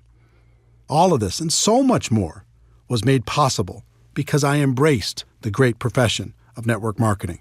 The same can happen for you. The causes you can contribute to. There are lots of worthy causes. You might want to give to your parents or someone else in your family, or to an organization that means something to you. In 2011, I asked Harvey Mackay, best-selling author, as well as a wildly successful businessman and community activist, for his secret to success. He told me his story.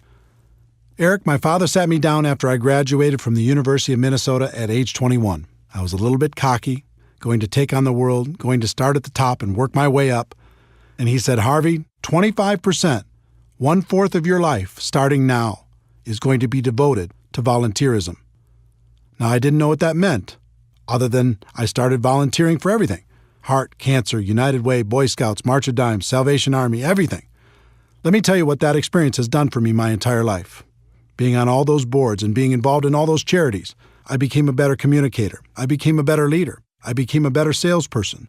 Because all I was doing was raising money for the more than 20 boards that I've been on. I became a better sales manager. And can you imagine how many new people I met by just being a volunteer?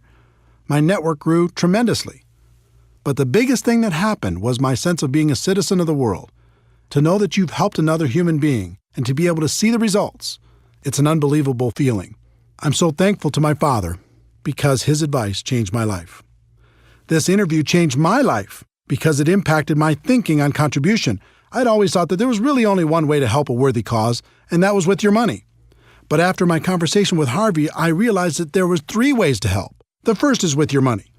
Of course, you can write a check, and that's wonderful. Network marketing can allow you to write bigger checks than you could ever imagine before. The second is with your time. Like Harvey said, you can dedicate a portion of your life to causes that are important to you. He chose 25%. You could choose whatever you'd like, but I'd encourage you to choose. And by time, I don't mean just volunteering a few hours here and there at the shelter or something. I mean, give your time to creative thinking, raising awareness, and raising money. And the third is probably most important, and that is with your influence. Take the time you're going to spend on your cause and put all of your influence behind it. Inspire your organization to do something great with you. Encourage your company to get involved. Leverage your network to do great things. You are powerful, and more so because of your involvement in network marketing. Use that influence for good. It'll change your life for the better. The person you'll become in the process. Network marketing changed my life for the better because it forced me to become a better person. As a profession, we move products and services to the customers who want them, but our real purpose is much deeper. At its core, this profession is an incubator for personal growth. You'll learn how to face your fears. You'll learn how to solve problems. You'll learn how to feed your mind with positives and protect your mind from negatives. You'll learn how to grow stronger. You'll learn how to lead. When I first started out in this profession, I did almost everything out of fear. I was afraid I wouldn't succeed. I was afraid I was going to run out of prospects. I was afraid I was going to miss out on the opportunity. But over time, that fear went away. I decided to focus on myself and my skills instead of all the things I couldn't control, and then everything became clear. I learned the true secret of network marketing. The greatest benefit isn't getting what you want. The greatest benefit is what you'll need to become in order to get what you want. I learned what was always there and what has been passed down for ages. The journey is everything. Thank you for taking this journey with me. Let me conclude by sharing what I say at the end of every Network Marketing Pro video. Ladies and gentlemen, my wish for you is that you decide to become a network marketing professional, that you decide to go pro, because it is a stone cold fact that we have a better way. Now let's go tell the world.